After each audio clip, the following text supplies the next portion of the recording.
खाकी खाड़कू ते कलम ਉਹਦੇ ਨਾਲ ਬ੍ਰੈਕਟ 'ਚ ਲਿਖਿਆ ਕਾਲੇ ਦੌਰ ਦੀ ਦਾਸਤਾਨ। ਕਾਲੇ ਦੌਰ ਦੀ ਦਾਸਤਾਨ ਇਹ ਜਿਹੜਾ ਵੀ ਉੱਠਦਾ, ਚਾਹੇ ਉਹ ਹਰਵੀਰ ਸਿੰਘ ਭੰਵਰ ਦੀਆਂ ਕਿਤਾਬਾਂ ਚੱਕ ਲਓ ਤੇ ਚਾਹੇ ਕਿਸੇ ਹੋਰ ਦੀਆਂ, ਉਹਨਾਂ ਨੇ ਵਿੱਚ ਇਹੀ ਬਾਣਾ ਹੁੰਦਾ ਕਾਲਾ ਦੌਰ ਕਾਲਾ ਦੌਰ ਕਾਲਾ ਦੌਰ ਕਾਲਾ ਦੌਰ। ਆਹ ਚਿੱਟਾ ਦੌਰ ਬਾਬਾ ਬੰਦਾ ਸਿੰਘ ਬਹਾਦਰ ਤੋਂ ਲੈ ਕੇ ਮਹਾਰਾਜਾ ਰਣਜੀਤ ਸਿੰਘ ਜਾਂ ਸਿੱਖ ਰਿਆਸਤਾਂ ਦੇ ਰਾਜ ਭਾਗ ਤੱਕਰ ਉਸ ਦੌਰ ਨੂੰ ਵੀ ਕਾਲਾ ਦੌਰ ਹੀ ਕਹਿੰਦੇ ਹੋਣੇ ਆ, ਕਿਉਂਕਿ ਉਦੋਂ ਵੀ ਬੜਾ ਖੂਨ ਖਰਾਬਾ ਹੋਇਆ। ਜਿਨ੍ਹਾਂ ਲੋਕਾਂ ਦੇ ਦਿਲ ਦਿਮਾਗ 'ਚ ਇਹ ਬਣਿਆ ਹੋਇਆ ਵੀ ਖੂਨ ਖਰਾਬਾ ਮਾੜਾ ਹੈ, ਭਾਈ ਜਦੋਂ ਚਮਕੌਰ ਦੀ ਗੜੀ 'ਚ ਲੜਨਾ ਪਿਆ, ਖਦਰਾਣੇ ਦੀ ਢਾਬ ਤੇ ਲੜਨਾ ਪਿਆ, ਫਿਰ ਤਾਂ ਬਹੁਤ ਮਾੜਾ ਕੰਮ ਹੋ ਗਿਆ। ਪੁਲਸੀਆਂ ਨੇ ਇੱਕ ਜੋੜਾ ਘੇਰ ਲਿਆ, ਉਹ ਮੀਆਂ ਬੀਵੀ ਵਿਚਾਰੇ ਜਾ ਰਹੇ ਸੀਗੇ ਤੇ ਉਹਨਾਂ ਦੇ ਉੱਤੇ ਜੋ ਕੁਝ ਵਾਪਰਿਆ ਉਹ YouTube ਤੇ ਸੋਸ਼ਲ ਮੀਡੀਆ ਤੇ ਦੇਖਦੇ ਆ ਲੋਕ, ਤਰ੍ਹਾਂ ਤਰ੍ਹਾਂ ਕਰਦੇ ਆ ਕਿ ਕਿਵੇਂ ਚੀਕਾਂ ਮਾਰ ਰਹੀ ਆ ਬੱਚੀ ਲੜਕੀ ਨੂੰ। ਔਰ ਕੁੱਟਮਾਰ ਕਰਨ ਵਾਲੇ, ਨਿਸ਼ਾਨਾ ਟਾਰਗੇਟ ਕਰਨ ਵਾਲੇ ਕੌਣ ਨੇ? ਪੁਲਸੀਏ ਨੇ। ਉਹਨੇ 5-6 ਜਨਾਨੀਆਂ ਦੇ ਮੱਥੇ ਤੇ ਹੀ ਲਿਖਤਾ ਉੱਤੇ, ਜਿਵੇਂ ਆਹ ਉਹ ਕਰਾਉਂਦੇ ਆ ਨਾ ਲੋਕ ਮੇਲੇ ਮਸਾਬਿਆਂ ਤੇ, ਕੋਈ ਮੋਰ ਘੁੰਗੀਆਂ ਬਣਾਉਂਦੇ ਆ ਜਿਹਨੂੰ ਆ ਟੈਟੂ ਜਿਵੇਂ ਬਣਾਉਂਦੇ ਆ, ਇੱਥੇ ਮੱਥੇ ਤੇ ਲਿਖਦਾ ਜੇਬ ਕਤਰੀ। ਇਸ ਖਿੱਤੇ ਦੇ ਵਿੱਚ ਇਸ ਵੇਲੇ ਜੇ ਲਾਸ਼ਾਂ ਗਿਣੀਆਂ ਜਾਣ ਹਰ ਮਹੀਨੇ ਇੰਨੀਆਂ ਲਾਸ਼ਾਂ ਤਾਂ ਖਾੜਕੂ ਲਹਿਰ ਦੇ ਕਿਸੇ ਮਹੀਨੇ 'ਚ ਵੀ ਨਹੀਂ ਡਿੱਗਦੀਆਂ ਹੋਣੀਆਂ ਜਿੰਨੀਆਂ ਹੁਣ ਡਿੱਗ ਰਹੀਆਂ। ਆ ਸੋਸ਼ਲ ਮੀਡੀਆ ਖੋਲੋ ਤੇ ਮਿੰਟ ਦੀ ਨਾਲ ਖਬਰ ਆ ਜਾਂਦੀ ਆ ਕਿ ਫਲਾਣੇ ਪਿੰਡ 'ਚ ਚਿੱਟੇ ਨਾਲ ਮਰਿਆ। ਸਿੱਖ ਸੰਘਰਸ਼ ਨਾਲ ਸੰਬੰਧਿਤ ਜੁਝਾਰੂ ਸ਼ਖਸੀਅਤਾਂ ਨੂੰ ਖਲਨਾਇਕ ਬਣਾ ਕੇ ਤੇ ਜਿਹੜੇ ਉਸ ਮੌਕੇ ਗਦਾਰ ਰਹੇ ਨੇ ਉਹਨਾਂ ਨੂੰ ਨਾਇਕ ਬਣਾ ਕੇ ਪਰੋਸਿਆ ਜਾ ਰਿਹਾ। ਟੀਵੀ 84 ਉੱਤੇ ਪ੍ਰੋਗਰਾਮ ਖਬਰ ਦੀ ਖਬਰ ਦੇਖ ਰਹੇ ਸਾਰੇ ਦਰਸ਼ਕਾਂ ਨੂੰ ਮੈਂ ਸਰਬਜੀਤ ਸਿੰਘ ਘੁਮਾਣ ਫਤਿਹ ਅਰਜ਼ ਕਰਦਾ ਜੀ। ਵਾਹਿਗੁਰੂ ਜੀ ਕਾ ਖਾਲਸਾ, ਵਾਹਿਗੁਰੂ ਜੀ ਕੀ ਫਤਿਹ।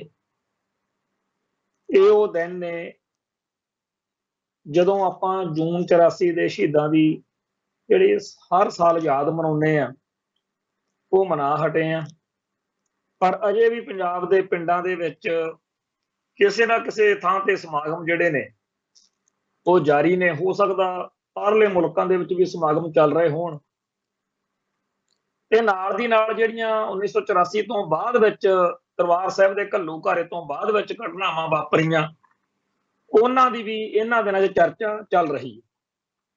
ਸੋਸ਼ਲ ਮੀਡੀਆ ਦਾ ਜ਼ਮਾਨਾ ਤੇ ਇਸ ਕਰਕੇ ਬੇਸ਼ੱਕ ਕਈ ਤਰ੍ਹਾਂ ਦੀਆਂ ਪਾਬੰਦੀਆਂ ਜਾਂ ਬਹੁਤ ਸਾਰੇ ਅਸਰ ਜਿਹੜੇ ਨੇ ਭਾਰਤੀ ਹਕੂਮਤ ਵੱਲੋਂ ਪਾਏ ਜਾਂਦੇ ਨੇ, ਪਰ ਫਿਰ ਵੀ ਸੋਸ਼ਲ ਮੀਡੀਆ ਉੱਤੇ ਸਾਰੀਆਂ ਗੱਲਾਂ ਬਾਤਾਂ ਚੱਲਦੀਆਂ ਨੇ ਕਿ ਇਹ ਉਹ ਦਿਨ ਨੇ ਜਦੋਂ ਦਰਬਾਰ ਸਾਹਿਬ ਦੇ ਉੱਤੇ ਘੱਲੂਘਾਰੇ ਤੋਂ ਬਾਅਦ ਵਿੱਚ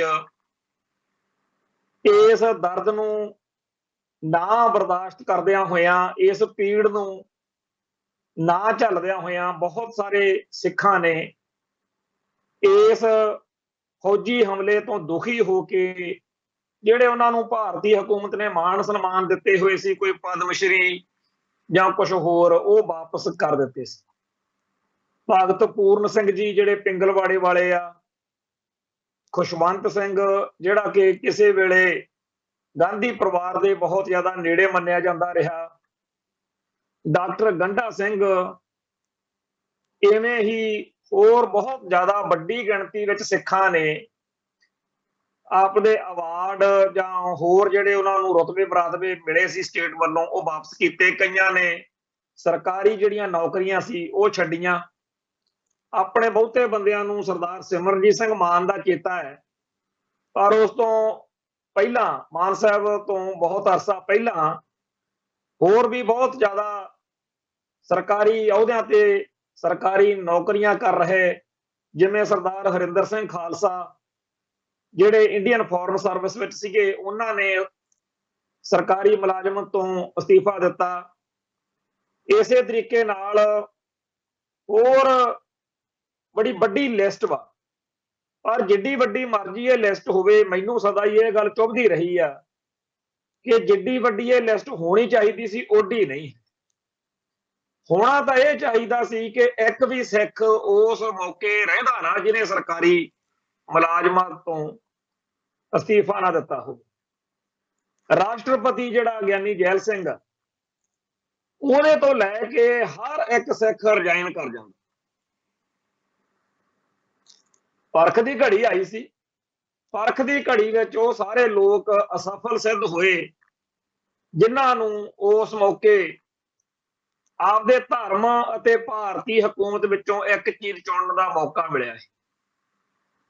ਜਿਹੜੇ ਅਫਸਰ ਨੌਕਰੀਆਂ ਨਾਲ ਚਿੰਬੜੇ ਰਹੇ, ਜਿਨ੍ਹਾਂ ਲੋਕਾਂ ਨੇ ਧਰਮ ਜਿਹੜਾ ਸੀ ਉਹ ਦੂਜੇ ਦਰਜੇ ਦੀ ਤੀਜੇ ਦਰਜੇ ਦੀ ਚੀਜ਼ ਮੰਨਿਆ, ਉਹ ਬੇਸ਼ੱਕ ਬਾਅਦ ਵਿੱਚ ਅਖੰਡ ਪਾਠ ਕਰਵਾਈ ਜਾਣ, ਬਾਣੀ ਪੜ੍ਹੀ ਜਾਣ, ਧਰਮ ਦੀਆਂ ਵੱਡੀਆਂ ਵੱਡੀਆਂ ਗੱਲਾਂ ਸੁਣਾਈ ਜਾਣ, ਜੋ ਮਰਜ਼ੀ ਕਰਦੇ ਕਰਾਉਂਦੇ ਰਹਿਣ, ਪਰ ਜਦੋਂ ਪਰਖ ਦੀ ਘੜੀ ਆਈ ਉਦੋਂ ਉਹਨਾਂ ਨੇ ਜ਼ਿੰਮੇਵਾਰੀ ਨਹੀਂ ਨਿਭਾਈ ਤੇ ਇਸ ਗੱਲ ਦੇ ਲਈ ਉਹ ਸਦਾ ਆਪਣੇ ਆਪ ਦੇ ਗੁਨਾਹਗਾਰ ਨੇ।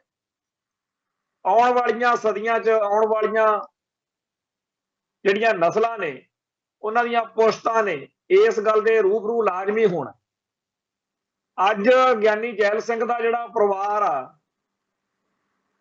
ਉਹ ਜੋ ਮਰਜ਼ੀ ਸੋਚਦਾ ਰਵੇ, ਪਰ ਇਤਿਹਾਸ ਵਿੱਚ ਆਉਣ ਵਾਲੀਆਂ ਸਦੀਆਂ ਵਿੱਚ ਕਦੇ ਨਾ ਕਦੇ ਕਿਸੇ ਨਾ ਕਿਸੇ ਮੋੜ ਦੇ ਉੱਤੇ ਉਹਨਾਂ ਦੇ ਵਾਰਸਾਂ ਨੂੰ ਇਸ ਗੱਲ ਲਈ ਤਕਲੀਫ ਹੋਊਗੀ ਕਿ ਜੇ ਕਿਤੇ ਉਦਣ ਰਾਸ਼ਟਰਪਤੀ ਦੇ ਅਹੁਦੇ ਤੋਂ ਅਸਤੀਫਾ ਮਾਰ ਕੇ ਉਹ ਜਾਂਦਾ ਤਾਂ ਗੱਲ ਹੀ ਕੋਈ ਹੋਰ ਹੋਣੀ ਸੀ।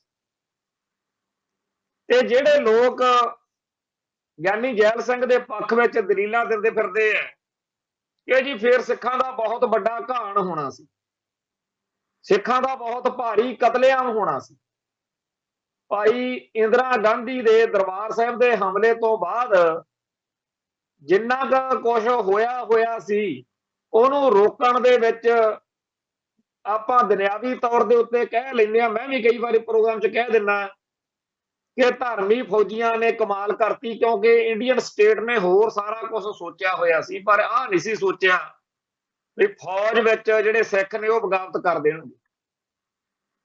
ਪਰ ਇਸ ਗੱਲ ਨੇ ਇੱਕ ਅਸਰ ਪਾਇਆ ਤੇ ਜਦੋਂ ਬਾਕੀ ਫੌਜੀ ਅਫਸਰਾਂ ਨੇ ਦੱਸਿਆ ਕਿ ਸਾਡੇ ਸਿੱਖ ਇਹ ਸਮਝਦੇ ਨੇ ਕਿ 15 ਤੋਂ 35 ਸਾਲ ਦੇ ਵਿਚਾਲੇ ਸਾਰੇ ਸਿੱਖਾਂ ਦਾ ਭੜਾਂਗਾ ਕਰ ਦੇਣਾ ਹੈ, ਬਾਤਚੀਤ ਪਰਚਾ ਜਿਹੜਾ ਫੌਜ ਦਾ ਉਹਦੇ ਵਿੱਚ ਇਹ ਗੱਲ ਛੁਪੀ ਹੋਈ ਆ, ਹੁਣ ਵੀ ਸਭ ਨੂੰ ਮਿਲਦਾ ਹੈ, ਪਰ ਆਪਣੇ ਲੋਕਾਂ ਨੂੰ ਆਦਤ ਨਹੀਂ ਹੈਗੀ ਪੜ੍ਹਨ ਦੀ।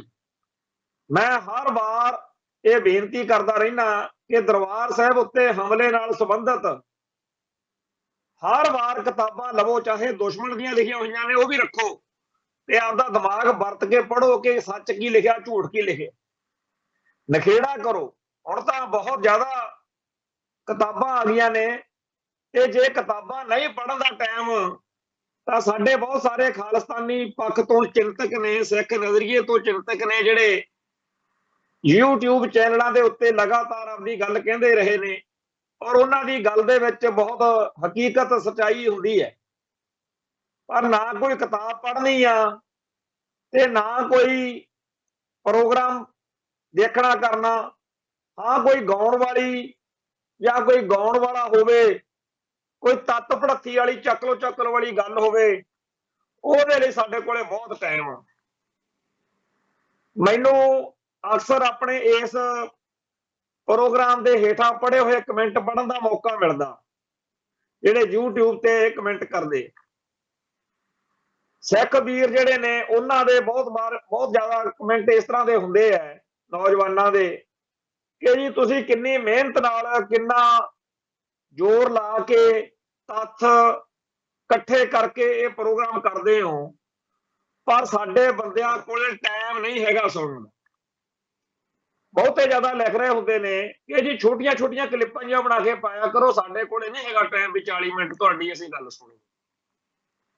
ਇਵੇਂ ਹੀ ਕੁਝ ਹਿੰਦੂ ਜਾਂ ਸਿੱਖ ਕੌਮ ਦੇ ਦੁਸ਼ਮਣ ਟਾਈਪ ਲੋਕ ਨੇ, ਉਹ ਹੇਠਾਂ ਖਿੱਲੀ ਜੀ ਉਡਾਉਣ ਵਾਲੇ ਅੰਦਾਜ਼ ਵਿੱਚ ਲਿਖ ਰਹੇ ਹੁੰਦੇ ਆ ਕਿ ਇੰਨਾ ਤੁਸੀਂ ਬੋਲਦੇ ਹੋ ਤੇ ਖਾਲਿਸਤਾਨ ਤੋਂ ਘੱਟ ਗੱਲ ਨਹੀਂ ਕਰਦੇ। ਹੇਠਾਂ ਦੇਖੋ ਕਮੈਂਟ 13 ਨੇ ਜਾਂ 20 ਨੇ, ਕਦੇ ਤੁਹਾਡੇ 50 ਤੋਂ ਵੱਧ ਕਮੈਂਟ ਨਹੀਂ ਟੱਪੇ। ਹੁਣ ਹੋ ਸਕਦਾ ਉਹਨਾਂ ਨੂੰ ਲੱਗਦਾ ਹੋਵੇ ਕਿ ਕਮੈਂਟ ਜ਼ਿਆਦਾ ਹੋਣ ਤਾਂ ਕੋਈ ਗੱਲ ਵੱਡੀ ਹੁੰਦੀ ਹੈ, ਜਾਂ ਜਿਹੜੇ ਸਾਡੇ ਭਰਾ ਇਹ ਸਮਝਦੇ ਆ ਕਿ ਜੀ ਨਿੱਕੀ ਜੀ ਇੱਕ ਚੱਕਵੀਂ ਜੀ ਤੜਥੱਲੀ ਮਚਾਉਂਦੀ ਹੈ ਚੱਕਲੋ ਫਰਲੋ ਵਾਲੀ ਗੱਲ, ਜਿਹੜੀ ਸੋਸ਼ਲ ਮੀਡੀਆ ਤੇ ਜਦੋਂ ਅਸੀਂ ਪਾਈਏ ਤੇ ਬਾਅਦ ਚ ਨਜ਼ਾਰਾ ਹੀ ਆ ਜੇ। ਹੁਣ ਇਹੋ ਜਿਹੇ ਮਾਹੌਲ ਦੇ ਵਿੱਚ ਜਿੱਥੇ ਗੰਭੀਰਤਾ ਨਾਲ ਗੱਲਾਂ ਵਿਚਾਰਨ ਦੀ ਬਿਰਤੀ ਹੋਈ ਸਾਡੇ ਚੋਂ ਮੁੱਕਦੀ ਜਾ ਰਹੀ ਹੈ, ਜਿੱਥੇ ਸਾਡੇ ਕੋਲੇ ਟਾਈਮ ਹੀ ਨਹੀਂ ਬਚਿਆ ਹੈਗਾ ਕਿ ਕੌਮ ਦੀ ਗੱਲ। ਹਾਂ, ਜੇ ਕੋਈ ਫਿਲਮ ਲੱਗੀ ਹੋਵੇ 3 ਘੰਟੇ ਉੱਥੇ ਸਿਨੇਮੇ 'ਚ ਬਹਿ ਕੇ ਕਿਸੇ ਰੋਮਾਂਟਿਕ ਜਾਂ ਮਨ ਪਰਚਾਵੇ ਵਾਲੀ ਫਿਲਮ ਲਈ ਅਸੀਂ ਵਕਤ ਜ਼ਰੂਰ ਗਾਲ ਸਕਦੇ। ਪ੍ਰੋਗਰਾਮ ਚਾਹੇ ਕਿਸੇ ਵੀ ਸਿੱਖ ਸ਼ਖਸੀਅਤ ਦਾ ਹੋਵੇ। ਇਹਨਾਂ ਦਿਨਾਂ ਦੇ ਵਿੱਚ ਭਾਈ ਦਲਜੀਤ ਸਿੰਘ ਬਿੱਟੂ ਦੀ ਕਿਤਾਬ ਆਈ ਹੈ, ਜਿਹੜਾ ਖਾਲਿਸਤਾਨ ਦੇ ਸੰਘਰਸ਼ ਬਾਰੇ ਦੂਜਾ ਭਾਗ। ਉਹ ਤੋਂ ਬਾਅਦ ਚ ਕਈ ਭਰਾਵਾਂ ਨੇ ਇੰਟਰਵਿਊਆਂ ਕੀਤੀਆਂ ਨੇ, ਤੇ ਮੈਂ ਆਲੇ ਦੁਆਲੇ ਕਈਆਂ ਨੂੰ ਪੁੱਛਿਆ, ਉਹ ਕਹਿੰਦੇ ਜੀ ਸੁਣਨੀ ਆ। ਮੈਨੂੰ ਪਤਾ ਤਾਂ ਲੱਗਿਆ ਸੀ।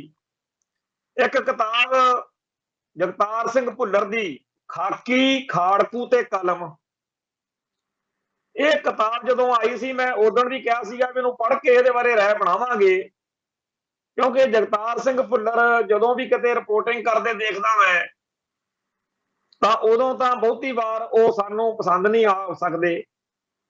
ਤੇ ਉਹਨਾਂ ਨੇ ਕਿਤਾਬ ਦੇ ਮੂਹਰੇ ਜਿੱਥੇ ਲਿਖਿਆ ਖਾਕੀ, ਖਾੜਕੂ ਤੇ ਕਲਮ, ਉਹਦੇ ਨਾਲ ਬ੍ਰੈਕਟ 'ਚ ਲਿਖਿਆ ਕਾਲੇ ਦੌਰ ਦੀ ਦਾਸਤਾਨ। ਜਿਹੜੇ ਲੋਕ 1978 ਤੋਂ ਸਿੱਖ ਹੱਕਾਂ ਤੇ ਸਿੱਖ ਕੌਮ ਦੇ ਇਨਸਾਫ ਲਈ ਲੜੇ ਗਏ ਸੰਘਰਸ਼ ਨੂੰ ਕਾਲਾ ਦੌਰ ਸਮਝਦੇ ਆ, ਉਹਨਾਂ ਦੇ ਬਾਰੇ ਮੇਰੇ ਵਿਚਾਰ ਹਮੇਸ਼ਾ ਹੀ ਨਾਵਾਚਕ ਰਹਿੰਦੇ ਆ। ਕਿ ਜਿਨ੍ਹਾਂ ਨੂੰ ਇਹ ਨਹੀਂ ਪਤਾ, ਇਹ ਤਾਂ ਫਿਰ 1900 ਜਿਹੜਾ 78 ਵਾਲਾ ਸੰਘਰਸ਼ ਆ ਉਹਦੀ ਤਾਂ ਗੱਲ ਛੱਡੋ, ਬਾਬਾ ਬੰਦਾ ਸਿੰਘ ਬਹਾਦਰ ਤੋਂ ਲੈ ਕੇ ਮਹਾਰਾਜਾ ਰਣਜੀਤ ਸਿੰਘ ਜਾਂ ਸਿੱਖ ਰਿਆਸਤਾਂ ਦੇ ਰਾਜ ਭਾਗ ਤੱਕ ਉਸ ਦੌਰ ਨੂੰ ਵੀ ਕਾਲਾ ਦੌਰ ਹੀ ਕਹਿੰਦੇ ਹੋਣੇ ਆ, ਕਿਉਂਕਿ ਉਦੋਂ ਵੀ ਬੜਾ ਖੂਨ ਖਰਾਬਾ ਹੋਇਆ। ਜਿਨ੍ਹਾਂ ਲੋਕਾਂ ਦੇ ਦਿਲ ਦਿਮਾਗ 'ਚ ਇਹ ਵੜਿਆ ਹੋਇਆ ਵੀ ਖੂਨ ਖਰਾਬਾ ਮਾੜਾ ਹੈ, ਭਾਈ ਜਦੋਂ ਚਮਕੌਰ ਦੀ ਗੜੀ 'ਚ ਲੜਨਾ ਪਿਆ, ਖਦਰਾਣੇ ਦੀ ਢਾਬ ਤੇ ਲੜਨਾ ਪਿਆ, ਫਿਰ ਤਾਂ ਬਹੁਤ ਮਾੜਾ ਕੰਮ ਹੋ ਗਿਆ ਨਾ। ਲੜੀ ਤਾਂ ਹੁੰਦਾ ਹੀ ਨਹੀਂ, ਲੜਨਾ ਤਾਂ ਬਹੁਤ ਮਾੜਾ ਕੰਮ ਆ। ਹਿੰਸਾ ਬੜੀ ਭੈੜੀ ਚੀਜ਼ ਹੈ।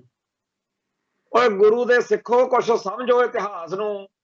ਤੁਹਾਡਾ ਫਲਸਫਾ ਤੁਹਾਨੂੰ ਕੀ ਮੱਤ ਦਿੰਦਾ? ਤੁਹਾਡੇ ਗੁਰੂ ਨਾਨਕ ਪਾਤਸ਼ਾਹ ਦੇ ਇਤਿਹਾਸ ਤੋਂ ਲੈ ਕੇ ਸਾਰਾ ਇਤਿਹਾਸ ਜਦੋਂ ਤੁਸੀਂ ਸਿੱਖ ਨਜ਼ਰੀਏ ਤੋਂ ਪੜ੍ਹੋਗੇ, ਇੱਕ ਹੈਗਾ ਹਿੰਦੂ ਨਜ਼ਰੀਏ ਤੋਂ, ਜਿਹੜੇ ਸਾਡੇ ਕਈ ਰਾਗੀ ਢਾਡੀ ਕਥਾਕਾਰ ਪ੍ਰਚਾਰਕ ਵਿਚਾਰੇ ਪ੍ਰਚਾਰਦੇ ਆ, ਤੇ ਕਈ ਉਦੋਂ ਵੀ ਜ਼ਿਆਦਾ ਸਿਆਣੇ ਟੱਕਰ ਜਾਂਦੇ ਆ। ਉਹ ਕਹਿਣਗੇ ਜੀ ਗੁਰੂ ਸਾਹਿਬ ਨੇ ਦੇਸ਼ ਕੌਮ ਲਈ ਜੰਗਾਂ ਲੜੀਆਂ। ਦੇਸ਼ ਕਿਹੜਾ ਸੀ ਉਦੋਂ? ਇਹ ਜਿਹੜਾ ਭਾਰਤ ਵਾ, ਇਹ ਨਿੱਕੀਆਂ ਨਿੱਕੀਆਂ ਰਿਆਸਤਾਂ ਦਾ ਸਮੂਹ ਸੀ, ਜਿਹੜਾ ਅੰਗਰੇਜ਼ਾਂ ਨੇ ਹੌਲੀ ਹੌਲੀ ਸਾਰਾ ਕਾਬਜ਼ ਕਰਕੇ ਪੰਜਾਬ ਦਾ ਬਹੁਤ ਲੇਟ ਸਾਰੇ ਭਾਰਤ ਨੂੰ ਨਾਲ ਲੈ ਕੇ ਸ਼ਾਰਸ਼ਾਹ ਬਣਾ ਕੇ ਡੋਗਰਿਆਂ ਤੇ ਤੇਜਾ ਸਿੰਘ ਵਰਗੇ, ਲਾਲ ਸਿੰਘ ਵਰਗੇ, ਗੰਗੂ ਦੇ ਵਾਰਸਾਂ ਦੇ ਕਰਕੇ ਸਾਡੇ ਨਾਲ ਗਦਾਰੀ ਹੋਈ ਤੇ ਇਹ ਰਾਜ ਭਾਗ ਗਿਆ। ਇਹ ਜਿਹੜਾ ਸਾਰਾ ਭਾਰਤ ਸੀਗਾ, ਇਹ ਤਾਂ ਅੰਗਰੇਜ਼ ਬਣਾ ਕੇ ਦੇ ਗਏ ਬਾਹਮਣਾਂ ਨੂੰ, ਤੇ ਹੁਣ ਕਹਿੰਦੇ ਆ ਜੀ ਦੇਸ਼ ਕੌਮ ਲਈ ਜੰਗਾਂ ਲੜੀਆਂ। ਹਾਂ, ਗੋਰਿਆਂ ਦੇ ਖਿਲਾਫ ਆਜ਼ਾਦੀ ਦੇ ਲਈ ਸਿੱਖ ਲੜੇ ਜ਼ਰੂਰ ਆ। ਉਹ ਜਿਹੜੀ ਖੁੱਸੀ ਹੋਈ ਸ਼ਾਨ ਸੀ, ਜਾਂ ਜਿਹੜਾ ਸਿੱਖ ਦਾ ਸੁਭਾਅ ਆ ਕਿ ਅਸੀਂ ਗੁਲਾਮੀ ਨਹੀਂ ਚੱਲਦੇ। ਅੰਗਰੇਜ਼ ਤਾਂ ਬੜੇ ਪਿੰਟਦੇ ਹੁੰਦੇ ਸੀ ਇਸ ਗੱਲ ਤੋਂ ਕਿ ਇੱਕ ਬੰਗਾਲ, ਇੱਕ ਪੰਜਾਬ, ਇਹ ਦੋ ਥਾਂ ਦੇ ਉੱਤੋਂ ਕਦੇ ਵੀ ਸੁੱਖ ਸ਼ਾਂਤੀ ਵਾਲੀ ਗੱਲ ਨਹੀਂ ਆਈ। ਇੱਥੇ ਲੋਕ ਆਜ਼ਾਦੀ ਲਈ ਲੜਦੇ ਹੀ ਰਹੇ, ਤੇ ਇਹੀ ਦੋ ਥਾਵਾਂ ਉਹਨਾਂ ਨੇ ਬਾਅਦ ਚ ਵਿਚਾਲਿਓਂ ਵੰਡਤੀਆਂ, ਜਿਹਨੂੰ ਕਹਿੰਦੇ ਆ ਭਾਰਤ ਦੀ ਵੰਡ। ਭਾਰਤ ਭੂਰਤ ਦੀ ਵੰਡ ਕਿਸੇ ਦੀ ਨਹੀਂ ਹੋਈ। ਬੰਗਾਲ ਦੀ ਵੰਡ ਹੋਈ ਆ ਤੇ ਪੰਜਾਬ ਦੀ ਵੰਡ ਹੋਈ ਆ। ਇਹ ਦੋ ਥਾਂ ਹੀ ਚੁੱਭਦੀਆਂ ਸੀ ਅਗਲਿਆਂ ਨੂੰ, ਤੇ ਬਾਕੀ ਸਾਰਾ ਭਾਰਤ ਜਿਹੜਾ ਸੀ ਉਹ ਤਾਂ ਅੰਗਰੇਜ਼ ਦੀ ਛਤਰ ਛਾਇਆ ਹੇਠ ਮੌਜਾਂ ਲੈਂਦਾ ਸੀ। ਆ ਜਿਹੜੇ ਗਾਂਧੀ ਹੁਣੀ ਜਾਂ ਹੋਰ ਆਪਦੇ ਫਰੀडम ਫਾਈਟਰ ਕਹਾਉਣ ਵਾਲੇ ਲੋਕ ਨੇ, ਇਹਨਾਂ ਦੀ ਜਿਹਦੀ ਮਰਜ਼ੀ ਕਿਤਾਬ ਚੱਕ ਕੇ ਪੜ੍ਹ ਲਓ, ਪੜ੍ਹਦੇ ਹੈ ਨਹੀਂ ਆਪਾਂ ਨਾ। ਸਮੱਸਿਆ ਹੀ ਇਹ ਹੈ। ਹੁਣ ਜਿਹੜੇ ਮਰਜ਼ੀ ਇਹਨਾਂ ਚੋਂ ਜਿਹੜੇ ਫਰੀडम ਫਾਈਟਰਾਂ ਦੀ ਕਿਤਾਬ ਪੜ੍ਹ ਲਓ, ਤੁਹਾਨੂੰ ਇਹ ਸਾਫ਼ ਪਤਾ ਲੱਗੂਗਾ ਕਿ ਬੰਗਾਲ ਅਤੇ ਪੰਜਾਬ ਦਾ ਹਿਸਾਬ ਕਿਤਾਬ ਵੱਖਰਾ, ਤੇ ਬਾਕੀ ਸਾਰਾ ਭਾਰਤ ਸੁਣਨਾ ਜਿਹਾ ਹੋਇਆ ਬੈਠਾ ਸੀ। ਉਹਨਾਂ ਦਾ ਜਿਹੜੇ ਫਾਈਟਰ ਸੀ ਉਹ ਚੰਗੇ ਨਹੀਂ ਸੀ ਲੱਗਦੇ ਵੀ ਇਹ ਗੋਰਿਆਂ ਦੇ, ਇਹ ਤਾਂ ਜੀ ਗੋਰਿਆਂ ਦੇ ਰਾਜ ਵਿੱਚ ਬੜੀਆਂ ਮੌਜਾਂ ਨੇ। ਇੱਥੇ ਪੰਜਾਬ ਦੇ ਵਿੱਚ ਉਹਨਾਂ ਨੂੰ, ਬੰਗਾਲ ਦੇ ਵਿੱਚ ਉਹਨਾਂ ਨੂੰ ਲਿਆ ਕੇ ਉਹ ਲਿਟਰੇਚਰ ਵੰਡਣਾ ਪੈ ਰਿਹਾ ਸੀ ਅੰਗਰੇਜ਼ੀ ਰਾਜ ਕੀ ਵਰਕ ਤੇ। ਸੋ ਜਿਹੜੇ ਅੰਗਰੇਜ਼ ਸੀ ਉਹ ਇਸ ਗੱਲੋਂ ਬੜੇ ਦੁਖੀ ਰਹੇ ਤੇ ਇਸ ਗੱਲ ਦੀ ਸਜ਼ਾ ਦੇ ਕੇ ਗਏ ਨੇ। ਜਿਹੜਾ ਆਪਾਂ ਸਿੱਖ ਕਹਿੰਦੇ ਆ ਕਿ ਜੀ 93% ਸਾਡੀਆਂ ਕੁਰਬਾਨੀਆਂ ਨੇ, ਤਾਂ ਇਹਦਾ ਮਤਲਬ ਇਹ ਆ ਕਿ ਬਾਕੀ ਸਾਰੇ ਭਾਰਤ ਨੇ 93% ਜਿਹੜਾ ਸਿੱਖਾਂ ਦੇ ਕੱਲਿਆਂ ਨੇ 93% ਕੰਮ ਕੀਤਾ ਗੋਰਿਆਂ ਖਿਲਾਫ ਲੜਨ ਦਾ, ਤੇ 7% ਸਾਰੇ ਭਾਰਤ ਦਾ ਰਲ ਕੇ ਬਣਦਾ। ਖੈਰ ਉਸ ਪਾਸੇ ਨੂੰ ਤਾਂ 15 ਅਗਸਤ ਜਾਂ 26 ਜਨਵਰੀ ਵਾਲੇ ਦਿਨਾਂ 'ਚ ਜ਼ਿਆਦਾ ਸਿੱਖ ਜਾਂਦੇ ਆ, ਬਾਕੀ ਦਿਨਾਂ 'ਚ ਤਾਂ ਕਹਿੰਦੇ ਆ ਜੀ ਕੋਈ ਤੱਤੀ ਤੱਤੀ ਗੱਲ ਸੁਣਾਇਆ ਕਰੋ। ਸੋ ਜਿਹੜਾ ਸਾਡਾ ਇਤਿਹਾਸ ਆ ਉਹਨੂੰ ਅਸੀਂ ਪੜ੍ਹਨ ਤੋਂ ਬਹੁਤ ਖੁੰਝੇ ਹੋਏ। ਆ ਗੱਲ ਕਰ ਰਿਹਾ ਸੀਗਾ ਕਾਲੇ ਦੌਰ ਦੀ ਦਾਸਤਾਨ, ਇਹ ਜਿਹੜਾ ਵੀ ਉੱਠਦਾ ਚਾਹੇ ਉਹ ਹਰਵੀਰ ਸਿੰਘ ਭੰਵਰ ਦੀਆਂ ਕਿਤਾਬਾਂ ਚੱਕ ਲਓ ਤੇ ਚਾਹੇ ਕਿਸੇ ਹੋਰ ਦੀਆਂ, ਉਹਨਾਂ ਨੇ ਵਿੱਚ ਇਹੀ ਬਾਣਾ ਹੁੰਦਾ ਕਾਲਾ ਦੌਰ ਕਾਲਾ ਦੌਰ ਕਾਲਾ ਦੌਰ ਕਾਲਾ ਦੌਰ। ਆਹ ਚਿੱਟਾ ਦੌਰ। ਹੁਣ ਜਦੋਂ ਅੱਜ ਇੱਥੇ ਗੋਇੰਦਵਾਲ ਸਾਹਿਬ ਵਾਲਾ ਜਿਹੜਾ ਪੁਲ ਵਾ ਉੱਥੇ ਪੁਲਸੀਆਂ ਨੇ ਇੱਕ ਜੋੜਾ ਘੇਰ ਲਿਆ, ਉਹ ਮੀਆਂ ਬੀਵੀ ਵਿਚਾਰੇ ਜਾ ਰਹੇ ਸੀਗੇ, ਜੋੜਾ ਜਾ ਰਿਹਾ ਸੀ ਤੇ ਉਹਨਾਂ ਦੇ ਉੱਤੇ ਜੋ ਕੁਝ ਵਾਪਰਿਆ ਉਹ YouTube ਤੇ ਸੋਸ਼ਲ ਮੀਡੀਆ ਤੇ ਦੇਖਦੇ ਆ ਲੋਕ, ਤਰ੍ਹਾਂ ਤਰ੍ਹਾਂ ਕਰਦੇ ਆ ਕਿ ਕਿਵੇਂ ਚੀਕਾਂ ਮਾਰ ਰਹੀ ਆ ਬੱਚੀ ਉਹ ਲੜਕੀ ਦੀ। ਔਰ ਕੁੱਟਮਾਰ ਕਰਨ ਵਾਲੇ, ਨਿਸ਼ਾਨਾ ਟਾਰਗੇਟ ਕਰਨ ਵਾਲੇ ਕੌਣ ਨੇ? ਪੁਲਸੀਏ ਨੇ। ਤੇ ਇਸੇ ਤਰੀਕੇ ਨਾਲ ਇਹ ਪੁਲਿਸ ਉਹਨਾਂ ਦਿਨਾਂ 'ਚ ਜਦੋਂ ਇਹਨਾਂ ਨੂੰ ਫ੍ਰੀ ਹੈਂਡ ਮਿਲਿਆ ਸੀ ਕੀ ਕੁਝ ਕਰਦੀ ਰਹੀ ਆ। ਇੱਥੇ ਅੰਮ੍ਰਿਤਸਰ ਦੇ ਵਿੱਚ ਇੱਕ ਛੀਨਾ ਸੀ ਸ਼ਾਇਦ, ਉਹਦਾ ਨਾਮ ਸੁਖਦੇਵ ਸਿੰਘ ਛੀਨਾ ਸੀ ਸ਼ਾਇਦ, ਉਹਨੇ 5-6 ਜਨਾਨੀਆਂ ਦੇ ਮੱਥੇ ਤੇ ਹੀ ਲਿਖਤਾ ਉੱਤੇ, ਜਿਵੇਂ ਆਹ ਉਹ ਕਰਾਉਂਦੇ ਆ ਨਾ ਲੋਕ ਮੇਲੇ ਮਸਾਬਿਆਂ ਤੇ, ਕੋਈ ਮੋਰ ਘੁੰਗੀਆਂ ਬਣਾਉਂਦੇ ਆ ਜਿਹਨੂੰ ਆ ਟੈਟੂ ਜਿਵੇਂ ਬਣਾਉਂਦੇ ਆ, ਇੱਥੇ ਮੱਥੇ ਤੇ ਲਿਖਦਾ ਜੇਬ ਕਤਰੀ। ਉਹ ਬੜਾ ਰੌਲਾ ਪਿਆ। ਇਹ ਸੀ ਪੰਜਾਬ ਦੀ ਪੁਲਿਸ। ਇੱਥੇ ਪੰਜਾਬ ਦੇ ਵਿੱਚ ਜੋ ਕੁਝ ਉਸ ਦੌਰ ਵਿੱਚ ਕੀਤਾ ਤੇ ਜੋ ਕੁਝ ਅੱਜ ਵੀ ਕਰ ਰਹੀ ਆ ਪੁਲਿਸ, ਇਹ ਹਕੂਮਤ ਦੀ ਛਤਰ ਛਾਇਆ ਹੇਠ ਲੋਕਾਂ ਤੇ ਜੋ ਜ਼ੁਲਮ ਕਰਦੀ ਆ ਪੁਲਿਸ, ਤੇ ਜਿਵੇਂ ਇੱਥੇ ਚਿੱਟਾ ਵਿਕਦਾ, ਜਿਵੇਂ ਇੱਥੇ ਬਹੁਤ ਜ਼ਿਆਦਾ ਘਿਨਾਉਣੇ ਜਿਹੜੇ ਜੁਰਮ ਕਰਨ ਵਾਲਿਆਂ ਨੂੰ ਹਕੂਮਤ ਦੀ ਸਰਪ੍ਰਸਤੀ ਮਿਲਦੀ ਹੈ, ਜਿਸ ਤਰੀਕੇ ਨਾਲ ਲੋਕਾਂ ਨੂੰ ਇਨਸਾਫ ਦੇਣ ਦੀ ਬਜਾਏ ਉਹਨਾਂ ਨੂੰ ਕਿਸੇ ਤਰੀਕੇ ਨਾਲ ਖਾਮੋਸ਼ ਕਰਵਾਇਆ ਜਾਂਦਾ, ਜਿਵੇਂ ਇਹ ਕਟਾਰੂ ਚੱਕ ਵਾਲਾ ਮਾਮਲਾ। ਚਲੋ ਆਪਾਂ ਇੱਜ਼ਤਦਾਰ ਸਿਆਣੇ ਬਿਆਣੇ ਲੋਕ ਆ, ਆਪਾਂ ਉਸ ਮਸਲੇ ਉੱਤੇ ਜ਼ਿਆਦਾ ਬੋਲਦੇ ਚੰਗੇ ਨਹੀਂ ਲੱਗਦੇ, ਪਰ ਉਸ ਨੌਜਵਾਨ ਨੂੰ ਚੁੱਪ ਕਰਾ ਲਿਆ ਗਿਆ। ਬੜਾ ਰੌਲਾ ਪਿਆ ਹੋਇਆ ਇੱਥੇ। ਕਹਿਣ ਤੋਂ ਭਾਵੇਂ ਕਿ ਜਦੋਂ ਇਸ ਖਿੱਤੇ ਦੇ ਵਿੱਚ ਇਸ ਵੇਲੇ ਜੇ ਲਾਸ਼ਾਂ ਗਿਣੀਆਂ ਜਾਣ ਹਰ ਮਹੀਨੇ, ਇੰਨੀਆਂ ਲਾਸ਼ਾਂ ਤਾਂ ਖਾੜਕੂ ਲਹਿਰ ਦੇ ਕਿਸੇ ਮਹੀਨੇ 'ਚ ਵੀ ਨਹੀਂ ਡਿੱਗਦੀਆਂ ਹੋਣੀਆਂ ਜਿੰਨੀਆਂ ਹੁਣ ਡਿੱਗ ਰਹੀਆਂ ਨੇ। ਉਦੋਂ ਮਰਨ ਵਾਲਿਆਂ ਦਾ ਸਾਰਿਆਂ ਦਾ ਹੀ ਤੁਸੀਂ ਖਾਤਾ ਖੋਲ ਕੇ ਖਾੜਕੂਆਂ ਦੇ ਖਾਤੇ ਪਾਈ ਜਾਂਦੇ ਰਹੇ ਹੋ, ਤੇ ਅੱਜ ਨਸ਼ੇ ਨਾਲ ਚਿੱਟੇ ਨਾਲ ਮਰਨ ਵਾਲੇ ਆ ਸੋਸ਼ਲ ਮੀਡੀਆ ਖੋਲੋ ਤੇ ਮਿੰਟ ਦੀ ਨਾਲ ਖਬਰ ਆ ਜਾਂਦੀ ਆ ਕਿ ਫਲਾਣੇ ਪਿੰਡ 'ਚ ਚਿੱਟੇ ਨਾਲ ਮਰਿਆ, ਫਲਾਣੇ ਪਿੰਡ 'ਚ ਚਿੱਟੇ ਨਾਲ ਮਰਿਆ।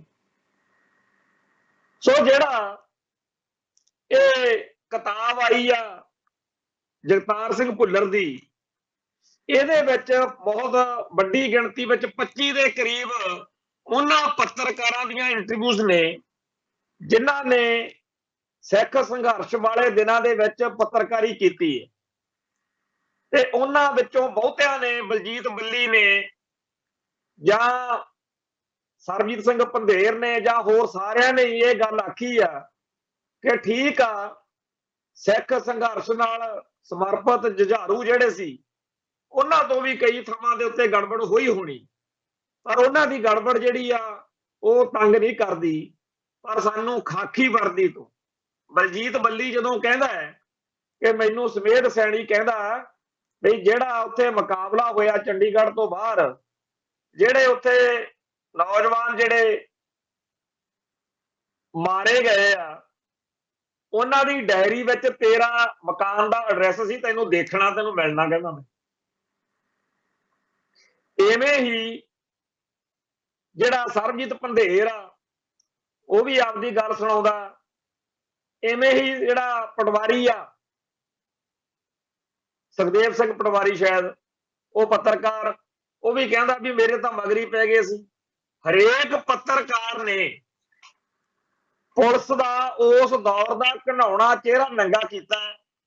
ਇਹ ਕਿਤਾਬ ਜਿਹੜੀ ਆ, ਜੇ ਨਹੀਂ ਪੜ੍ਹ ਸਕਦੇ ਤਾਂ ਤੁਸੀਂ YouTube ਦੇ ਉੱਤੇ ਇਹਨਾਂ ਸਾਰੇ ਪੱਤਰਕਾਰਾਂ ਦੀਆਂ ਹੁਣ ਇੰਟਰਵਿਊਜ਼ ਵੀ ਆ ਰਹੀਆਂ। ਜਿਹੜਾ ਕੁਝ ਉਹਨਾਂ ਨੇ ਕਿਤਾਬ 'ਚ ਦੱਸਿਆ ਉਹ ਇੰਟਰਵਿਊ 'ਚ ਵੀ ਦੱਸਿਆ। ਮੈਂ ਇਸ ਗੱਲ ਬਾਰੇ ਇੱਥੇ ਤਾਂ ਗੱਲ ਛੇੜੀ ਹੈ ਕਿ ਸਾਡੇ ਭਾਈਚਾਰੇ ਨੂੰ ਕਿਤਾਬਾਂ ਪੜ੍ਹਨ ਦੀ ਜਿਹੜੀ, ਸਾਨੂੰ ਤਾਂ ਇੱਕ ਹਲਕ ਹੋਣਾ ਚਾਹੀਦਾ ਵੀ ਜਿਹੜੀ ਕਿਤਾਬ ਮਿਲ ਜੇ ਅਸੀਂ ਸਿੱਟੀ ਚੱਲੀਏ। ਮੈਂ ਇੱਥੇ ਸਾਡੇ ਸਿੰਘ ਬ੍ਰਦਰਜ਼ ਵਾਲਿਆਂ ਦੀ ਬੱਸ ਸਟੈਂਡ ਅੰਮ੍ਰਿਤਸਰ ਕੋਲੇ ਦੁਕਾਨ ਹੈ, ਸਾਲ 'ਚ 4 ਵਾਰੀ ਜਾਣਾ ਹੁੰਦਾ ਤੇ ਉਥੋਂ ਥੱਬਿਆਂ ਦੇ ਥੱਬੇ ਕਿਤਾਬਾਂ ਲਿਆਈ ਦੀਆਂ, ਪੜ੍ਹੀ ਦੀਆਂ, ਫੇਰ ਅਗਲੀਆਂ ਲਿਆਈ ਦੀਆਂ। ਕੱਲ ਜਦੋਂ ਆਪਦੀ ਬੱਚੀ ਨਾਲ ਉੱਥੇ ਗਿਆ ਤੇ ਬੱਚੀ ਕਹਿਣ ਲੱਗੀ ਬਈ ਪਾਪਾ ਜਿੰਨੀਆਂ ਕਿ ਕਿਤਾਬਾਂ ਇੱਥੇ ਪਈਆਂ ਨੇ ਇੰਨੀਆਂ ਕੀ ਇਹਦੇ ਨਾਲੋਂ ਜ਼ਿਆਦਾ ਹੀ ਹੋਣੀਆਂ ਆਪਣੇ ਘਰ। ਤੇ ਵਾਕਿਆ ਹੀ ਇਹ ਕਿਤਾਬਾਂ ਪੜ੍ਹਨ ਦਾ ਭੁੱਸ ਇਹਦੇ ਵਿੱਚ ਇੱਕ ਫਿਰ ਸਮਝ ਲੱਗਣ ਲੱਗ ਗਈ ਕਿ ਕਿਵੇਂ ਕੋਈ ਕਿਤਾਬ ਲਿਖਦਾ, ਕਿਤਾਬ ਲਿਖਣ ਵਾਲੇ ਦੀ ਮਨਸ਼ਾ ਕੀ ਹੁੰਦੀ ਹੈ। ਆ ਜਦੋਂ ਇਹਨੇ ਕਾਲੇ ਦੌਰ ਵਾਲਾ ਅੱਖਰ ਵਰਤਿਆ ਜਗਤਾਰ ਸਿੰਘ ਭੁੱਲਰ ਨੇ, ਤਾਂ ਮੈਨੂੰ ਲੱਗ ਗਿਆ ਵੀ ਇਹਦੀ ਜਿਹੜੀ ਸਾਈਕੀ ਆ, ਇਹਦੀ ਮਾਨਸਿਕਤਾ, ਕਿਉਂਕਿ ਵੈਸੇ ਵੀ ਕਈ ਇੰਟਰਵਿਊ ਦੇ ਵਿੱਚ ਉਹਦੇ ਸ਼ਬਦਾਂ ਦੀ ਚੋਣ ਜਾਂ ਬੋਲਣ ਚੱਲਣ ਤੋਂ ਪਤਾ ਲੱਗਦਾ ਰਹਿੰਦਾ ਵੀ ਕਿੱਥੇ ਖੜਾ। ਪਰ ਪੱਤਰਕਾਰਾਂ ਨੇ ਜਿਨ੍ਹਾਂ ਨੇ ਇੰਟਰਵਿਊਜ਼ ਕੀਤੀਆਂ ਉਹਨਾਂ ਦਾ ਸਾਰਾ ਇਹਨਾਂ ਨੇ ਵੇਰਵਾ ਇਕੱਠਾ ਕਰਕੇ ਛਾਪਿਆ। ਇਹਦੇ ਲਈ ਧੰਨਵਾਦ ਕਰੀਏ ਇਹਦਾ, ਤੇ ਹੱਥ ਬੰਨ ਕੇ ਬੇਨਤੀ ਆ ਵੀ ਸੁਣਿਓ ਜ਼ਰੂਰ ਤਾਂ ਕਿ ਤੁਹਾਨੂੰ ਪਤਾ ਲੱਗੇ ਕਿ ਅਸਲ ਵਿੱਚ ਇਹਦਾ ਪੱਤਰਕਾਰ ਸੀ ਨਾ, ਇਹ ਕੋਈ ਆਮ ਤਾਂ ਬੰਦੇ ਹੈ ਨਹੀਂ ਸੀ। ਤੇ ਇਹਨਾਂ ਨੇ ਜ਼ਰੂਰ ਇਹ ਗੱਲਾਂ ਕਹੀਆਂ ਨੇ ਕਿ ਖਾੜਕੂਆਂ ਤੋਂ, ਖਾਲਿਸਤਾਨੀ ਜੁਝਾਰੂਆਂ ਤੋਂ ਇੱਥੇ ਸਾਨੂੰ ਖਤਰੇ ਸੀ। ਉਹ ਸਾਨੂੰ ਕਹਿੰਦੇ ਸੀ ਕਿ ਸਾਡੀ ਪੂਰੀ ਖਬਰ ਲਾਓ, ਔਰ ਇਹ ਜਿਹੜੀ ਸਮੱਸਿਆ ਕਿ ਸਾਡੀ ਖਬਰ ਪੂਰੀ ਲਾਓ, ਇਹ ਸਾਰੇ ਪੱਤਰਕਾਰਾਂ ਨੇ ਦੱਸੀ ਕਿ ਸਾਨੂੰ ਧਮਕੀ ਦਿੰਦੇ ਹੁੰਦੇ ਸੀ, ਸਾਨੂੰ ਦਬਕਾ ਮਾਰਦੇ ਸੀ। ਹੁਣ ਉਹ ਦਬਕੇ ਬਾਰੇ, ਧਮਕੀ ਬਾਰੇ ਮੈਂ ਦੱਸ ਦਿੰਦਾ ਵੀ ਅੱਜ ਗੋਦੀ ਮੀਡੀਆ ਦਾ ਜ਼ਮਾਨਾ। ਜੇ ਆ ਸੋਸ਼ਲ ਮੀਡੀਆ ਦੇ ਉੱਤੇ ਗੱਲ ਕਰਦੇ ਸੀ, ਆ ਤੁਸੀਂ ਦੇਖ ਹੀ ਲਿਆ ਅਮਰਤਪਾਲ ਵਾਲੇ ਦੌਰ ਵਿੱਚ ਕਿਵੇਂ ਉਹਨਾਂ ਨੇ ਇਹ ਤੇ ਵੀ ਨੱਥ ਪਾ ਲਈ। ਜਦੋਂ ਇੱਕ ਦੱਬੀ ਕੁਚਲੀ ਧਿਰ ਦਾ ਪੱਖ ਹੀ ਨਹੀਂ ਰੱਖਣ ਦੇਣਾ ਤੁਸੀਂ, ਤੇ ਫਿਰ ਕਰੀਏ ਕੀ? ਫਿਰ ਧਮਕੀ ਦੇ ਕੇ ਹੀ ਕਵਾਂਗੇ ਨਾ ਵੀ ਭਾਈ ਹੋਰ ਤਾਂ ਕੋਈ ਗੱਲ ਬਣਦੀ ਨਹੀਂ। ਖੁਦ ਸਰਦਾਰ ਜਗਤਾਰ ਸਿੰਘ ਜਿਹੜੇ UNI ਲਈ ਵੀ ਕੰਮ ਕਰਦੇ ਰਹੇ, ਬਾਅਦ ਚ ਟ੍ਰਿਬਿਊਨ ਸੀ, ਉਹ ਕਹਿੰਦੇ ਵੀ ਇਹ ਧਮਕੀਆਂ ਵਾਲੀ ਗੱਲ ਮੈਂ ਦੱਸਦਾ ਕਿੱਥੋਂ ਸ਼ੁਰੂ ਹੋਈ। ਇੱਥੇ ਕਹਿੰਦੇ ਇਹ ਸਾਡੇ ਟ੍ਰਿਬਿਊਨ ਦੇ ਵਿੱਚ ਜਦੋਂ ਖਬਰਾਂ ਨਹੀਂ ਸੀ ਉਸ ਹਿਸਾਬ ਨਾਲ ਛਪਦੀਆਂ, ਸਰਕਾਰੀ ਪੱਖ ਤੋਂ ਛਪਦੀਆਂ ਸੀ, ਤੇ ਉਹ ਨੌਜਵਾਨ ਮਿਲੇ ਤੇ ਮੈਂ ਉਹਨਾਂ ਨੂੰ ਆਖਿਆ ਵੀ ਤੁਸੀਂ ਆ ਕੇ ਗੱਲ ਕਰ ਲਓ। ਫਿਰ ਉਹਨਾਂ ਨੂੰ ਜਦੋਂ ਜੁਝਾਰੂ ਆ ਕੇ ਮਿਲੇ ਤਾਂ ਜਿਹੜੇ ਅਖਬਾਰ ਦੇ ਮਾਲਕ ਸੀ, ਪੱਤਰਕਾਰਾਂ ਦੇ ਉੱਪਰ ਜਿਹੜੇ ਬੌਸੀ ਕਰਦੇ ਸੀ, ਬਦਮਾਸ਼ੀ ਕਰਦੇ ਸੀ, ਐ ਨਹੀਂ ਲਿਖਣਾ, ਉਹ ਨਹੀਂ ਲਿਖਣਾ, ਫਿਰ ਉਹੀ ਕਹਿਣ ਲੱਗੇ ਵੀ ਚਲੋ ਇਹਨਾਂ ਦਾ ਪੱਖ ਵੀ ਲਾ ਦਿਆ ਕਰੋ। ਫਿਰ ਸਿੰਘਾਂ ਨੂੰ ਸਮਝ ਲੱਗੀ ਵੀ ਇਹ ਉਦਾਂ ਹੀ ਨਹੀਂ ਕਿਸੇ ਨੇ ਮੰਨਣਾ, ਇਹਨਾਂ ਨੂੰ ਮਾੜਾ ਜਿਹਾ ਤੂੜੀ ਕੱਸਣੀ ਪੈਣੀ। ਖਾਸ ਤੌਰ ਦੇ ਉੱਤੇ ਜਿਹੜੀ ਭਾਈ ਜਿੰਦੇ ਸੁੱਖੇ ਦੀ ਚਿੱਠੀ ਸੀ, ਜਿੱਦਣ ਉਹ ਛਪਵਾਉਣੀ ਸੀ, ਬਾਕੀਆਂ ਨੇ ਤਾਂ ਚਲੋ ਜਦੋਂ ਲਾਈ, ਜਿੰਨੀ ਕੁ ਲਾਈ, ਟ੍ਰਿਬਿਊਨ ਵਾਲੇ ਨੇ ਬਰੀਫ ਜਿਹਾ ਕਰਕੇ ਲਾਉਣੀ ਚਾਹੀ। ਫਿਰ ਭਾਈ ਬਲਵਿੰਦਰ ਸਿੰਘ ਜਟਾਣੇ ਦੀ ਡਿਊਟੀ ਲੱਗੀ, ਉਹਨਾਂ ਨੇ ਡਿਊਟੀ ਨਿਭਾਈ ਤੇ ਅਗਲੇ ਦਿਨ ਪੂਰੇ ਫਰੰਟ ਪੇਜ ਦੇ ਉੱਤੇ ਵੱਡੀ, ਪੂਰੇ ਫੁੱਲ ਪੇਜ ਦੇ ਉੱਤੇ ਫਿਰ ਉਹ ਜਿਹੜੀ ਸੀ ਚਿੱਠੀ ਛਪੀ। ਹੁਣ ਜਦੋਂ ਅਖਬਾਰਾਂ ਆਪ ਦੱਸਣ ਕਿ ਭਾਈ ਸਾਨੂੰ ਧਮਕੀ ਦੇਵੋ ਤਾਂ ਅਸੀਂ ਤਾਂ ਕੰਮ ਕਰਾਂਗੇ, ਤੇ ਕਈ ਵਾਰ ਫਿਰ ਦੂਜਾ ਰਾਹ ਫੜਨਾ ਪਿਆ ਜਿਹੜਾ ਬਲਜੀਤ ਬੱਲੀ ਨੇ ਦੱਸਿਆ ਬਈ ਖਾੜਕੂ ਸਿੰਘ ਜਿਹੜੇ ਸੀ ਉਹ ਕਿਸੇ ਪੱਤਰਕਾਰ ਦੇ ਘਰ ਜਾ ਕੇ ਬਹਿ ਜਾਂਦੇ ਸੀ ਤੇ ਉਹਨੂੰ ਕਹਿੰਦੇ ਸੀ ਆ ਚੱਕ ਪੈਸੇ, ਟੈਕਸੀ ਕਰ, ਗੱਡੀ ਲੈ ਕੇ ਆਪ ਜਾ, ਸੀ ਇੱਥੇ ਬੈਠਦੇ ਆ ਤੇ ਖਬਰ ਲਵਾ ਕੇ ਆ। ਤੇ ਜਦੋਂ ਜਾ ਕੇ ਉਹ ਉੱਥੇ ਜਲੰਧਰ ਦੱਸਦਾ ਸੀਗਾ ਹਮਦਰਦ ਨੂੰ ਕਿ ਬਰਜਿੰਦਰ ਸਿੰਘ ਜੀ ਘਰੇ ਬੈਠੇ ਆ, ਤੇ ਉਹ ਕਹਿੰਦਾ ਸੀ ਫਿਰ ਲਾ ਦਿੰਦੇ ਆ ਭਾਈ ਖਬਰ। ਸੋ ਇਹ ਜਿਹੜੇ ਕਹਿੰਦੇ ਧਮਕੀ ਦਿੱਤੀ, ਦਬਕਾ ਮਾਰਿਆ, ਤੇ ਹੋਰ ਕਰੀਏ ਕੀ ਜਦੋਂ ਤੁਸੀਂ ਸਾਡਾ ਪੱਖ ਲਾਉਣ ਹੀ ਨਹੀਂ ਦਿੰਦੇ। ਫਿਰ ਉਸ ਤੋਂ ਬਾਅਦ ਸਟੇਟ ਕਿਹੜਾ ਹਟੀ ਆ, ਉਹਨਾਂ ਨੇ ਜਾ ਕੇ ਉੱਥੋਂ ਛਪੀ ਛਪਾਈ ਖਬਰ ਚੱਕ ਦਿਆ ਕਰਨੀ, ਤੇ ਅਗਲੇ ਦਿਨ ਅਖਬਾਰ ਦੇ ਵਿੱਚ ਉਹਦਾ ਹਿੱਸਾ ਉਹਨਾਂ ਤੋਂ ਖਾਲੀ ਛਪਣਾ। ਸੋ ਜਦੋਂ ਤੁਸੀਂ ਸਾਡੇ ਪੱਖ ਨੂੰ ਝੂਠਾ ਗਲਤ ਤੇ ਮਾੜਾ ਦਰਸਾਉਣ ਦੇ ਲਈ ਯਤਨ ਕਰੋਗੇ ਤੇ ਅਸੀਂ ਵੀ ਆਪਦਾ ਪੱਖ ਸਹੀ ਦੱਸਣ ਦੇ ਲਈ ਕੁਝ ਕਰਾਂਗੇ। ਸੋ ਇੰਨੀ ਕੁ ਗੱਲ ਜ਼ਰੂਰ ਸਾਰੇ ਪੱਤਰਕਾਰਾਂ ਨੇ ਕਹੀ ਆ ਕਿ ਖਾੜਕੂ ਜਿਹੜੇ ਸੀ ਉਹ ਆਪਦੀ ਖਬਰ ਲਵਾਉਣ ਦੇ ਲਈ ਥੋੜਾ ਜਿਹਾ ਦਬਕਾ ਮਾਰਦੇ ਸੀ, ਪਰ ਬਾਕੀ ਸਾਰਿਆਂ ਨੇ ਤਕਰੀਬਨ ਇਹ ਗੱਲ ਕਹੀ ਆ ਕਿ ਉਹ ਆਪਦੀ ਲੜਾਈ ਬਿਲਕੁਲ ਜਾਇਜ਼ ਤੇ ਸਹੀ ਤਰੀਕੇ ਨਾਲ ਲੜਦੇ ਸੀ। ਹਾਂ, ਟੈਕਟਾਂ ਟੌਟਾਂ ਤੋਂ ਜ਼ਰੂਰ ਖਤਰਾ ਸੀ, ਪੁਲਿਸ ਤੋਂ ਤਾਂ ਬਚਾਈ ਕੋਈ ਨਹੀਂ ਸੀ। ਹੁਣ ਇਹ ਜਿਹੜਾ ਭੁੱਲਰ ਆ ਜਗਤਾਰ ਸਿੰਘ, ਇਹਨੂੰ ਮੈਂ ਇਹ ਗੱਲ ਜ਼ਰੂਰ ਇਹਦੇ ਨਾਲ ਕਰਨੀ ਚਾਹੁੰਦਾ ਭਾਈ, ਫਿਰ ਕਾਲੇ ਦਿਨ ਜਿਹੜੇ ਤੁਸੀਂ ਕਹਿੰਦੇ ਹੋ ਇਹ ਹੁਣ ਵਾਲੇ ਚਿੱਟਿਆਂ 'ਚ ਤਾਂ ਫਿਰ ਨਜ਼ਾਰੇ ਲੈਂਦੇ ਹੋਣਗੇ। ਜਿੱਦਣ ਜਥੇਦਾਰ ਗਿਆਨੀ ਹਰਪ੍ਰੀਤ ਸਿੰਘ ਨੇ ਇਕੱਠ ਸੱਦਿਆ, ਉੱਥੇ ਫਿਰ ਇਹੀ ਪੱਤਰਕਾਰ ਭਾਈਚਾਰੇ ਵਾਲੇ ਸਾਰੇ ਜਾ ਕੇ ਪਿੱਟਦੇ ਸੀ। ਤੇ ਚਿੱਟੇ ਦਿਨਾਂ 'ਚ ਕਾਹਨੂੰ ਪਿੱਟਦੇ, ਉਹ ਤਾਂ ਕਾਲੇ ਦਿਨ ਸੀਗੇ। ਇੱਕ ਤਾਂ ਖਾੜਕੂ ਸਿੰਘ ਆ ਜਾਂ ਸਿੱਖ ਨੇ ਜਿਹੜੇ ਵਿਚਾਰੇ ਫੇਰ ਵੀ ਇੱਕ ਗੁੰਜਾਇਸ਼ ਰੱਖ ਕੇ ਵੀ ਚਲੋ ਯਾਰ ਆਪਾਂ ਖਬਰ ਲਵਾਉਣੀ ਆ, ਇਹਨਾਂ ਦੇ ਕਿਹੜਾ ਹੱਥ ਬਸ ਸਾਰਾ ਕੁਛ ਆ, ਜਿੰਨਾ ਕੁ ਕਰ ਸਕਦੇ ਆ ਕਰਾਈਏ। ਦੂਜੇ ਪਾਸੇ ਸਟੇਟ ਆ ਜਿਹੜੀ ਸਿੱਧਾ ਤੁਹਾਡਾ ਜਿਹੜਾ ਚੈਨਲ ਜਾਂ ਭਗਾ ਕੇ ਉਹ ਮਾਰਦੀ ਆ, ਮਾਰੇ ਸੀ ਅਮਰਤਪਾਲ ਵਾਲੇ ਦਿਨਾਂ 'ਚ। ਖੈਰ ਹੱਥ ਬੰਨ ਕੇ ਬੇਨਤੀ ਆ ਕਿ ਕਿਤਾਬਾਂ ਪੜ੍ਹਨ ਦੀ ਜਿਹੜੀ ਆ ਆਦਤ ਪਾਈਏ। ਜੇ ਨਹੀਂ ਪੜ੍ਹ ਸਕਦੇ ਤਾਂ ਜਿਸ ਤਰੀਕੇ ਨਾਲ ਹੁਣ ਆਹ ਕੰਮ ਚੱਲਿਆ ਵੀ YouTube ਚੈਨਲਾਂ ਦੇ ਉੱਤੇ ਕਈ ਚੰਗੇ ਲੋਕ ਸਿਆਣੀ ਗੱਲ ਕਰਦੇ ਆ, ਉਹਨਾਂ ਨੂੰ ਸੁਣੀਏ, ਤਾਂ ਹੀ ਪਤਾ ਲੱਗੂਗਾ ਕਿ ਬਾਤਚੀਤ ਪਰਚੇ 'ਚ ਕੀ ਛਪਿਆ ਸੀ। ਆਪਰੇਸ਼ਨ ਬਲੂ ਸਟਾਰ ਨਾਂ ਰੱਖਿਆ ਸੀ ਦਰਬਾਰ ਸਾਹਿਬ ਤੇ ਹਮਲੇ ਦਾ। ਆਪਰੇਸ਼ਨ ਬੁੱਢ ਰੋਜ਼ ਰੱਖਿਆ ਸੀ ਕਿ ਪੰਜਾਬ ਦੇ ਪਿੰਡਾਂ 'ਚ 15 ਤੋਂ 35 ਸਾਲ ਦਾ ਕੋਈ ਬੰਦਾ ਛੱਡਣਾ ਨਹੀਂ। ਹੁਣ ਇਹ ਨਹੀਂ ਪਤਾ ਵੀ ਉਹਨਾਂ ਨੂੰ ਫੜਨਾ ਹੈ ਕਿ ਮਾਰਨਾ ਹੈ, ਪਰ ਭਾਵ ਉਹਦਾ ਹੀ ਨਿਕਲਿਆ। ਤੇ ਜਦੋਂ ਫੌਜ ਦੇ ਵਿੱਚ ਬੈਠੇ ਸਿੱਖਾਂ ਨੂੰ ਪਤਾ ਲੱਗਿਆ ਵੀ ਇੱਥੇ ਅਸੀਂ ਫੌਜੀ ਬਣੇ ਫਿਰਦੇ ਆ, ਪੰਜਾਬ 'ਚ ਫੌਜ ਜਿਹੜੀ ਆ ਲਾਤੀ ਆ, ਤੇ ਆਪਦੇ ਸਿਵਲੀਅਨ ਸਾਡੇ ਜਿਹੜੇ ਫੌਜ ਦਾ ਤਾਂ ਕੰਮ ਹੀ ਨਹੀਂ ਕੋਈ ਸਿਵਲੀਅਨ ਲੋਕਾਂ ਦੇ ਉੱਤੇ, ਤਾਂ ਇਹ ਲੋਕ ਫੌਜੀ ਜਿਹੜੇ ਨੇ ਸਾਡੇ ਨਾਲ ਦੇ ਉੱਥੇ ਗਏ ਨੇ ਤੇ ਉੱਥੇ ਸਿੱਖਾਂ ਦਾ ਸਾਡੇ ਪਰਿਵਾਰਾਂ ਦਾ ਘਾਣ ਕਰ ਰਹੇ ਨੇ, ਉਹਨਾਂ ਨੇ ਉੱਥੇ ਬਗਾਵਤ ਕਰਤੀ ਤੇ ਆਪਣਾ ਬਚਾਅ ਹੋ ਗਿਆ। ਉਸ ਤੋਂ ਬਾਅਦ ਵਿੱਚ ਜਿਹੜੇ ਗਿਆਨੀ ਜੈਲ ਸਿੰਘ ਵਰਗੇ ਸੀ, ਇਹਨਾਂ ਦੇ ਸਿਰ ਤੇ ਗੱਲ ਆ ਗਈ। ਜਿਹੜੇ ਧਾਰਮਿਕ ਫੌਜੀ ਸੀ ਉਹਨਾਂ ਨੇ ਤਾਂ ਰੱਖ ਵਿਖਾਈ, ਚਾਹੇ ਬਾਦਲ ਉਹਨਾਂ ਨੇ ਆਪ ਵੀ ਪ੍ਰੈਸ ਕਾਨਫਰੰਸ ਕੀਤੀ ਸੀ, ਪ੍ਰੈਸ ਨੋਟ ਇੱਥੇ ਪਿਆ ਜਿਹਦੇ ਵਿੱਚ ਉਹਨਾਂ ਨੇ ਕਿਹਾ ਸੀ ਕਿ ਫੌਜਾਂ ਤੋਂ ਬਗਾਵਤ ਕਰ ਦਿਓ, ਨੌਕਰੀਆਂ ਛੱਡ ਦਿਓ, ਪਰ ਫੌਜੀਆਂ ਨੇ ਇਹਨਾਂ ਤੋਂ ਬਗੈਰ ਹੀ ਕੰਮ ਕੀਤਾ ਸੀ। ਖੈਰ ਜੇ ਰਾਸ਼ਟਰਪਤੀ ਗਿਆਨੀ ਜੈਲ ਸਿੰਘ ਉੱਥੇ ਰਿਜ਼ਾਈਨ ਕਰ ਜਾਂਦਾ ਤਾਂ ਸਾਰੇ ਹੀ ਹੋਰ ਅਫਸਰਸ਼ਾਹੀ ਨੇ ਰਿਜ਼ਾਈਨ ਕਰ ਜਾਣੇ ਸੀ ਸਿੱਖਾਂ ਨੇ। ਫਿਰ ਸਾਡੀ ਕੌਮ ਦਾ ਇਤਿਹਾਸ ਕੁਝ ਹੋਰ ਹੋਣਾ ਸੀ, ਜਿਹੜੀ ਗੱਲ ਸਰਦਾਰ ਕਪੂਰ ਸਿੰਘ ਕਹਿੰਦੇ ਹੁੰਦੇ ਵੀ ਜੇ ਕਿਤੇ ਸਾਰੀ ਦੀ ਸਾਰੀ ਕੌਮ ਵੀ ਖਤਮ ਹੋ ਜੇ, ਦੁਨੀਆ ਕਹਿਣ ਜੋਗੀ ਹੋ ਜੇ ਕਿ ਭਾਈ ਇੱਕ ਵੀ ਬੰਦੇ ਨੇ ਸਿਧਾਂਤ ਨਾਲ ਸਮਝੌਤਾ ਨਹੀਂ ਕੀਤਾ ਤਾਂ ਵੀ ਸੌਦਾ ਮਾੜਾ ਨਹੀਂ, ਪਰ ਜੇ ਸਦੀਆਂ ਤੱਕ ਚਾਹੁੰਦੇ ਰਹੀਏ ਤੇ ਸਿਧਾਂਤ ਨੂੰ ਤਲਾਂਦਰੀ ਦੇ ਜਾਈਏ ਫਿਰ ਉਹ ਮਰਨ ਵਾਲੀ ਗੱਲ। ਇਹੀ ਗੱਲ ਇੱਥੇ ਸੀ, ਜੇ ਕਿਤੇ ਆਪਾਂ ਉਦੋਂ ਕੌਮ ਇਹੋ ਜਿਹਾ ਕੁਝ ਕਰ ਲੈਂਦੀ ਤਾਂ ਗੱਲ ਕੋਈ ਹੋਰ ਹੋਣੀ ਸੀ। ਫਿਰ ਇਤਿਹਾਸ ਜਿਹੜਾ ਸੀ ਕੁਝ ਹੋਰ ਤਰੀਕੇ ਦਾ ਬਣਨਾ ਸੀ। ਪਹਿਲੀ ਗੱਲ ਤਾਂ ਇਹੀ ਨਹੀਂ ਮਨ ਲੱਗਦੀ ਕਿ ਸਿੱਖਾਂ ਦਾ ਫਿਰ ਉੱਥੇ ਉਸੇ ਟਾਈਮ ਹੀ ਕਤਲੇਆਮ ਸ਼ੁਰੂ ਹੋ ਜਾਂਦਾ, ਪਰ ਦੂਜੀ ਗੱਲ ਜੇ ਹੋ ਵੀ ਜਾਵੇ ਤਾਂ ਜਿਹੜੀ ਫੌਜ ਵਿੱਚ ਜਾਂ ਪੁਲਿਸ ਵਿੱਚ ਜਾਂ ਹੋਰਨਾਂ ਥਾਵਾਂ ਤੇ ਸਰਕਾਰੀ ਮੁਲਾਜ਼ਮ ਸੀ ਫਿਰ ਉਹ ਵੀ ਕੁਝ ਕਰਦੇ। ਹੁਣ ਤਾਂ 1984 ਚ ਜੂਨ ਤੋਂ ਲੈ ਕੇ ਨਵੰਬਰ ਤੱਕ ਅਗਲਿਆਂ ਨੇ ਤਿਆਰੀ ਪੂਰੀ ਕਰਕੇ ਸਾਡੇ ਬੰਦਿਆਂ ਦਾ ਜੋ ਘਾਣ ਕੀਤਾ ਉਹ ਸਾਰਿਆਂ ਦੇ ਸਾਹਮਣੇ ਆ, ਪਰ ਜੂਨ 84 ਦੇ ਵਿੱਚ ਇਸ ਤਰੀਕੇ ਦਾ ਜੇ ਕੁਝ ਕਰਨਾ ਚਾਹੁੰਦੇ ਤਾਂ ਨਹੀਂ ਸੀ ਹੋ ਸਕਣਾ। ਉਦੋਂ ਸਿਚੁਏਸ਼ਨ, ਉਦੋਂ ਹਾਲਾਤ ਕੁਝ ਹੋਰ ਸੀ। ਖੈਰ ਜੇ ਗਿਆਨੀ ਜੈਲ ਸਿੰਘ ਵਾਲੀ ਗੱਲ ਉਦੋਂ ਕੱਚੀ ਰਹਿ ਗਈ ਸੀ ਤਾਂ ਜਦੋਂ ਇੰਦਰਾ ਗਾਂਧੀ ਮਾਰੀ ਆ ਉਦੋਂ ਹੀ ਕੋਈ ਅਕਲ ਦੀ ਗੱਲ ਕਰ ਲੈਂਦਾ।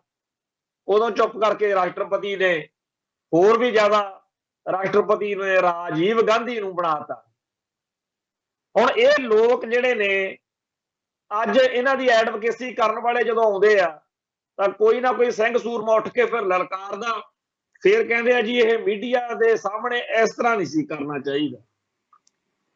ਹੱਦ ਹੋਈ ਪਈ ਆ, ਅਗਲੇ ਸਾਡੀ ਕੌਮ ਦੀ ਹੇਠੀ ਕਰਨ, ਬੇਇੱਜ਼ਤੀ ਕਰਨ, ਖਲਨਾਇਕਾਂ ਨੂੰ ਨਾਇਕ ਬਣਾ ਕੇ ਪੇਸ਼ ਕਰਨ, ਇਹ ਮਾਹੌਲ ਬੜਾ ਤੇਜ਼ੀ ਨਾਲ ਸਾਡੇ ਸਾਹਮਣੇ ਆ ਰਿਹਾ ਕਿ ਸਿੱਖ ਸੰਘਰਸ਼ ਨਾਲ ਸੰਬੰਧਿਤ ਜੁਝਾਰੂ ਸ਼ਖਸੀਅਤਾਂ ਨੂੰ ਖਲਨਾਇਕ ਬਣਾ ਕੇ ਤੇ ਜਿਹੜੇ ਉਸ ਮੌਕੇ ਗਦਾਰ ਰਹੇ ਨੇ ਉਹਨਾਂ ਨੂੰ ਨਾਇਕ ਬਣਾ ਕੇ ਪਰੋਸਿਆ ਜਾ ਰਿਹਾ। ਸੁਖਨੈਬ ਸਿੱਧੂ ਨਾਲ ਇੱਕ ਇੰਟਰਵਿਊ ਇਕਬਾਲ ਸਿੰਘ ਲਾਲਪੁਰੇ ਦੀ ਆਈ ਹੈ। ਅੱਜ ਮੇਰੀ ਸਵੇਰੇ ਉਹਦੇ ਨਾਲ ਗੱਲ ਵੀ ਹੋਈ, ਸੁਖਨੈਬ ਸਿੰਘ ਸਿੱਧੂ ਨਾਲ। ਉਹਨੂੰ ਵੀ ਇਹ ਗੱਲ ਆਖੀ, ਮੈਂ ਕਿਹਾ ਉਹਨੂੰ ਪੁੱਛਦਾ ਲੈਣਾ ਸੀ। ਇਕਬਾਲ ਸਿੰਘ ਲਾਲਪੁਰਾ ਅੱਜ ਘੱਟ ਗਿਣਤੀ ਕਮਿਸ਼ਨ ਚ ਆ ਤੇ ਅੱਜ ਉਹ ਚੇਅਰਮੈਨ ਬਣਿਆ ਫਿਰੇ, ਬੀਜੇਪੀ ਦਾ ਆਗੂ ਬਣਿਆ ਫਿਰੇ। ਇਹ ਉਹੀ ਬੰਦਾ ਹੈ ਜਿਹਨੇ ਇੱਥੇ ਜਿਹੜਾ ਭਾਈ ਅਮਰੀਕ ਸਿੰਘ ਹੋਣਾ ਤੇ ਜਿਹੜਾ 1982 ਚ ਮੁਕੱਦਮਾ ਬਣਾਇਆ, ਔਰ ਉਹ ਜਿਹੜੀ ਜੀਪ ਲਈ ਜਾਂਦੇ ਸੀ ਸਿੰਘ, ਉਹ ਜੀਪ ਇਹਨਾਂ ਨੇ ਇੱਥੇ ਰੋਕ ਕੇ ਬਿਆਸ ਥਾਣੇ ਦੇ ਵਿੱਚ ਪਰਚਾ ਦਰਜ ਕਰ ਲਿਆ। ਔਰ ਉਹ ਜਿਹੜਾ ਪਰਚਾ ਦਰਜ ਕਰਨ ਤੋਂ ਬਾਅਦ ਜਦੋਂ ਪੈਰਵਾਈ ਲਈ ਗਏ ਭਾਈ ਅਮਰੀਕ ਸਿੰਘ ਤੇ ਬਾਬਾ ਠਾਰਾ ਸਿੰਘ, ਉਹਨਾਂ ਨੂੰ ਵੀ ਇਹਨਾਂ ਨੇ ਫੜ ਲਿਆ। ਸੋ ਇਹ ਜਿਹੜਾ ਸਾਰਾ ਕੁਝ ਉਸ ਮੌਕੇ ਵਿਗੜਿਆ, ਉਹਦੇ ਵਿੱਚ ਮੁੱਖ ਤੌਰ ਦੇ ਉੱਤੇ ਸਭ ਤੋਂ ਪਹਿਲਾ ਜਿਹੜਾ ਦੋਸ਼ੀ ਆ ਉਹ ਹੈਗਾ ਇਹ ਇਕਬਾਲ ਸਿੰਘ ਲਾਲਪੁਰਾ।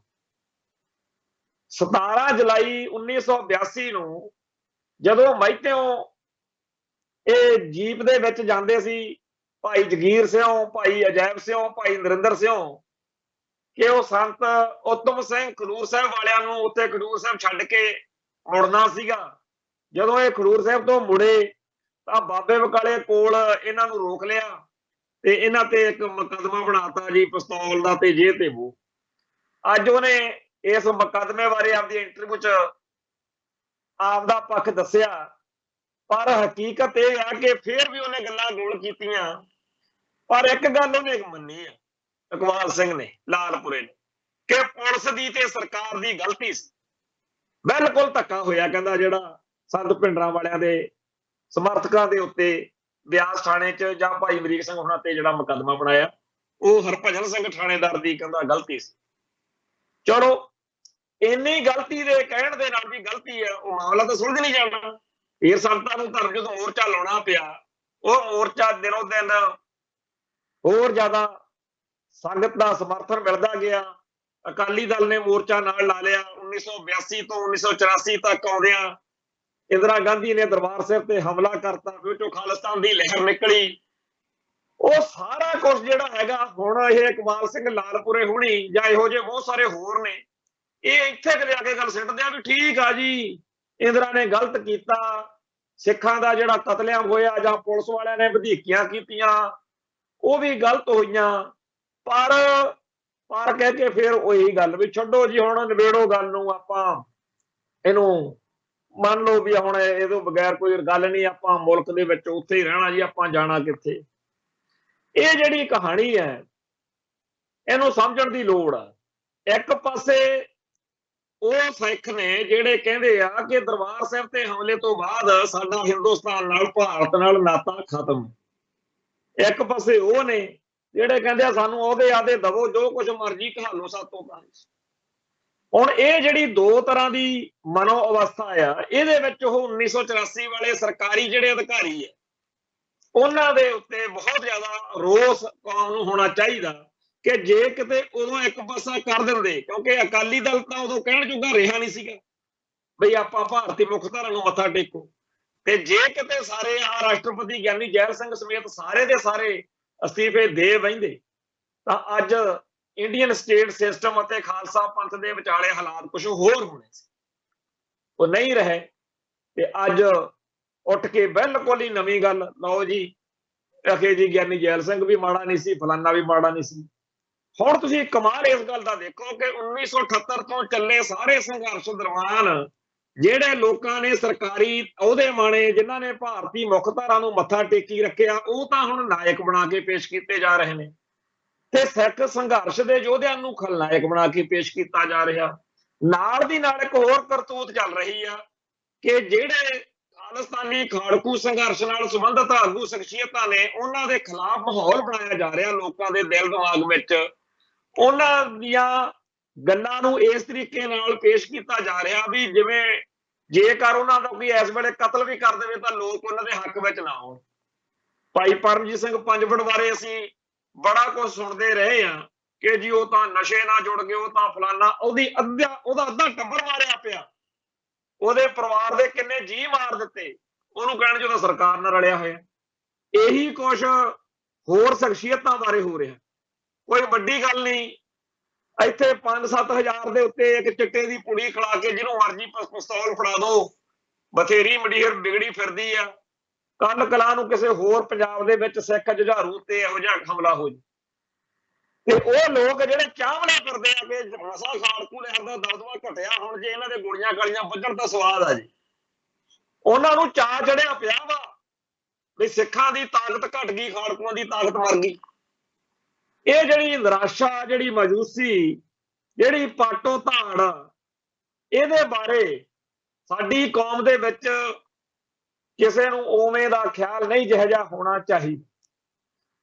ਜੇਕਰ ਪੰਜਾਬ ਦੀ ਧਰਤੀ ਉੱਤੇ ਕਿਸੇ ਜੁਝਾਰੂ ਨੂੰ, ਖਾਲਿਸਤਾਨੀ ਜੁਝਾਰੂ ਨੂੰ, ਜਿਹੜਾ ਇਸ ਵੇਲੇ ਖਾੜਕੂ ਲਹਿਰ ਦੇ ਆਪਦਾ ਕਰਕੇ ਸਾਰਾ ਬੈਠਾ ਆਰਾਮ ਨਾਲ ਜ਼ਿੰਦਗੀ ਜਿਉ ਰਿਹਾ, ਜੇ ਉਹਨਾਂ ਦੇ ਕਤਲ ਸ਼ੁਰੂ ਹੋ ਗਏ, ਜਿਹੜੇ ਕਿ ਬੜੇ ਸੌਖੇ ਨੇ ਸਟੇਟ ਸਿਸਟਮ ਲਈ ਇਸ ਵੇਲੇ, ਆ ਜਿਹੜੇ ਲੋਕ ਮਾਰਦੇ ਆ ਛਾਲਾਂ, ਇਹ ਸਭ ਤੋਂ ਵੱਧ ਉਸ ਟਾਈਮ ਦੋਸ਼ੀ ਹੋਣਗੇ ਪੰਥ ਦੇ।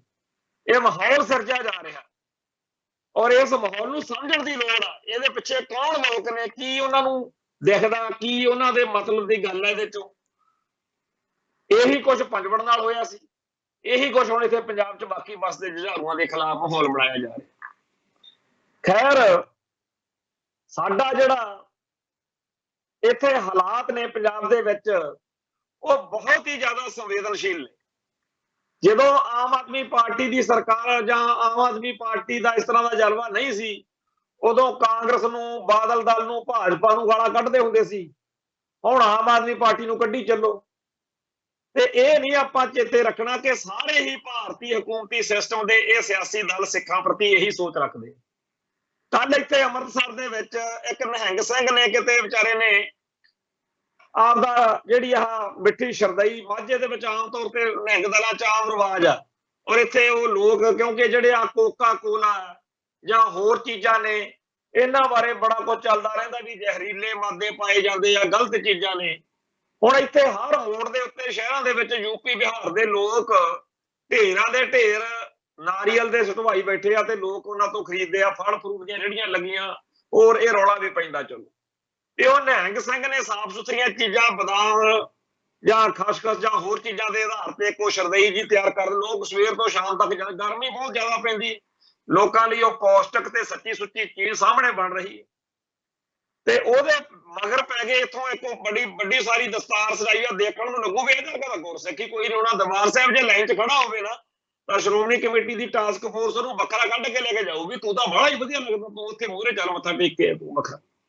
ਉਹ ਇਹੋ ਜਿਹੇ ਅਫਸਰ, ਜਿਹਨੂੰ ਕਹਿੰਦੇ ਸਿੱਖਾਂ ਦੇ ਅਫਸਰ ਪੈਦਾ ਕਰੋ, ਉਹ ਮਿਊਨਿਸਪਲ ਕਮੇਟੀ ਦਾ ਕਰਿੰਦਾ ਤੇ ਹੋਰ ਨਾਲ ਲੈ ਕੇ 30-35 ਉਸ ਨਿਹੰਗ ਦੀ ਜਾ ਕੇ ਸਾਰਾ ਸਿਸ਼ਪਤ ਚੱਕ ਲਿਆ ਹੈ। ਜੇ ਤਾਂ ਨਿਹੰਗ ਉੱਤੇ ਕਾਰਵਾਈ ਕਰਦਾ ਫਿਰ ਪਿੱਟਣ ਬਹਿ ਜਾਣਾ ਸੀਗਾ, ਜਿਵੇਂ ਉੱਥੇ ਅੱਗੇ ਕਹਿੰਦੇ ਸੀਗੇ ਜਦੋਂ ਕਰੋਨਾ ਵਾਲੇ ਦਿਨਾਂ 'ਚ ਕਾਰਵਾਈ ਕੀਤੀ ਸਿੰਘਾਂ ਨੇ। ਪਰ ਉਹ ਚਲੋ ਸਿੰਘ ਸਿਆਣਾ ਸੀ, ਉਹਨੂੰ ਪਤਾ ਸੀ ਉੱਥੇ ਜਿੰਨੀ ਸੰਗਤ ਲੋਕ ਖੜੇ ਸੀ ਉਹ ਸਾਰੇ ਉਹਨਾਂ ਨਾਲ ਲੜਦੇ ਬਹਿਸਦੇ ਰਹੇ, ਉਹ ਸਮਾਨ ਸੱਤੂ ਦਾ ਸਾਰਾ ਚੱਕ ਕੇ ਲੈ ਗਏ। ਪਰ ਕੱਲ ਜਦੋਂ ਤੋਂ ਇਹ ਦੁਪਹਿਰੋਂ ਘਟਨਾ ਵਾਪਰੀ ਤਾਂ ਸਾਰੇ ਦੇ ਸਾਰੇ ਜਿਹੜੇ ਸਿੱਖ ਨੌਜਵਾਨ ਜਾਂ ਹੋਰ ਜ਼ਿੰਮੇਵਾਰ ਲੋਕ ਸੀ, ਉਹਨਾਂ ਨੇ ਬੁਰਾ ਮਨਾਇਆ। ਔਰ ਇਹ ਚੀਜ਼ ਜਿਹੜੀ ਸੀ ਦਿਨੋਂ ਦਿਨ, ਘੰਟੇ ਘੰਟੇ ਨਾਲ ਬਦਲਦੀ ਗਈ। ਤੇ ਆਖਰ ਕੀ ਹੋਇਆ ਬਈ ਅੱਜ ਵੱਡੀ ਗਿਣਤੀ ਵਿੱਚ ਸਿੱਖ ਨੌਜਵਾਨ ਜਿਹੜੇ ਆ ਉਹ ਕਮੇਟੀ ਵਾਲਿਆਂ ਨੂੰ ਮਿਲੇ, ਸਾਰੇ ਭਾਂਡੇ ਟਿੰਡੇ ਵੀ ਵਾਪਸ ਲੈ ਲਏ। ਤੇ ਫਿਰ ਉੱਥੇ ਕਿਸੇ ਹੋਰ ਭਰਾ ਨੇ ਕਿਹਾ ਵੀ ਆ ਜਾ ਇੱਥੇ ਤੂੰ ਮੇਰੇ ਕੋਲੇ ਦੁਕਾਨ ਲਾ।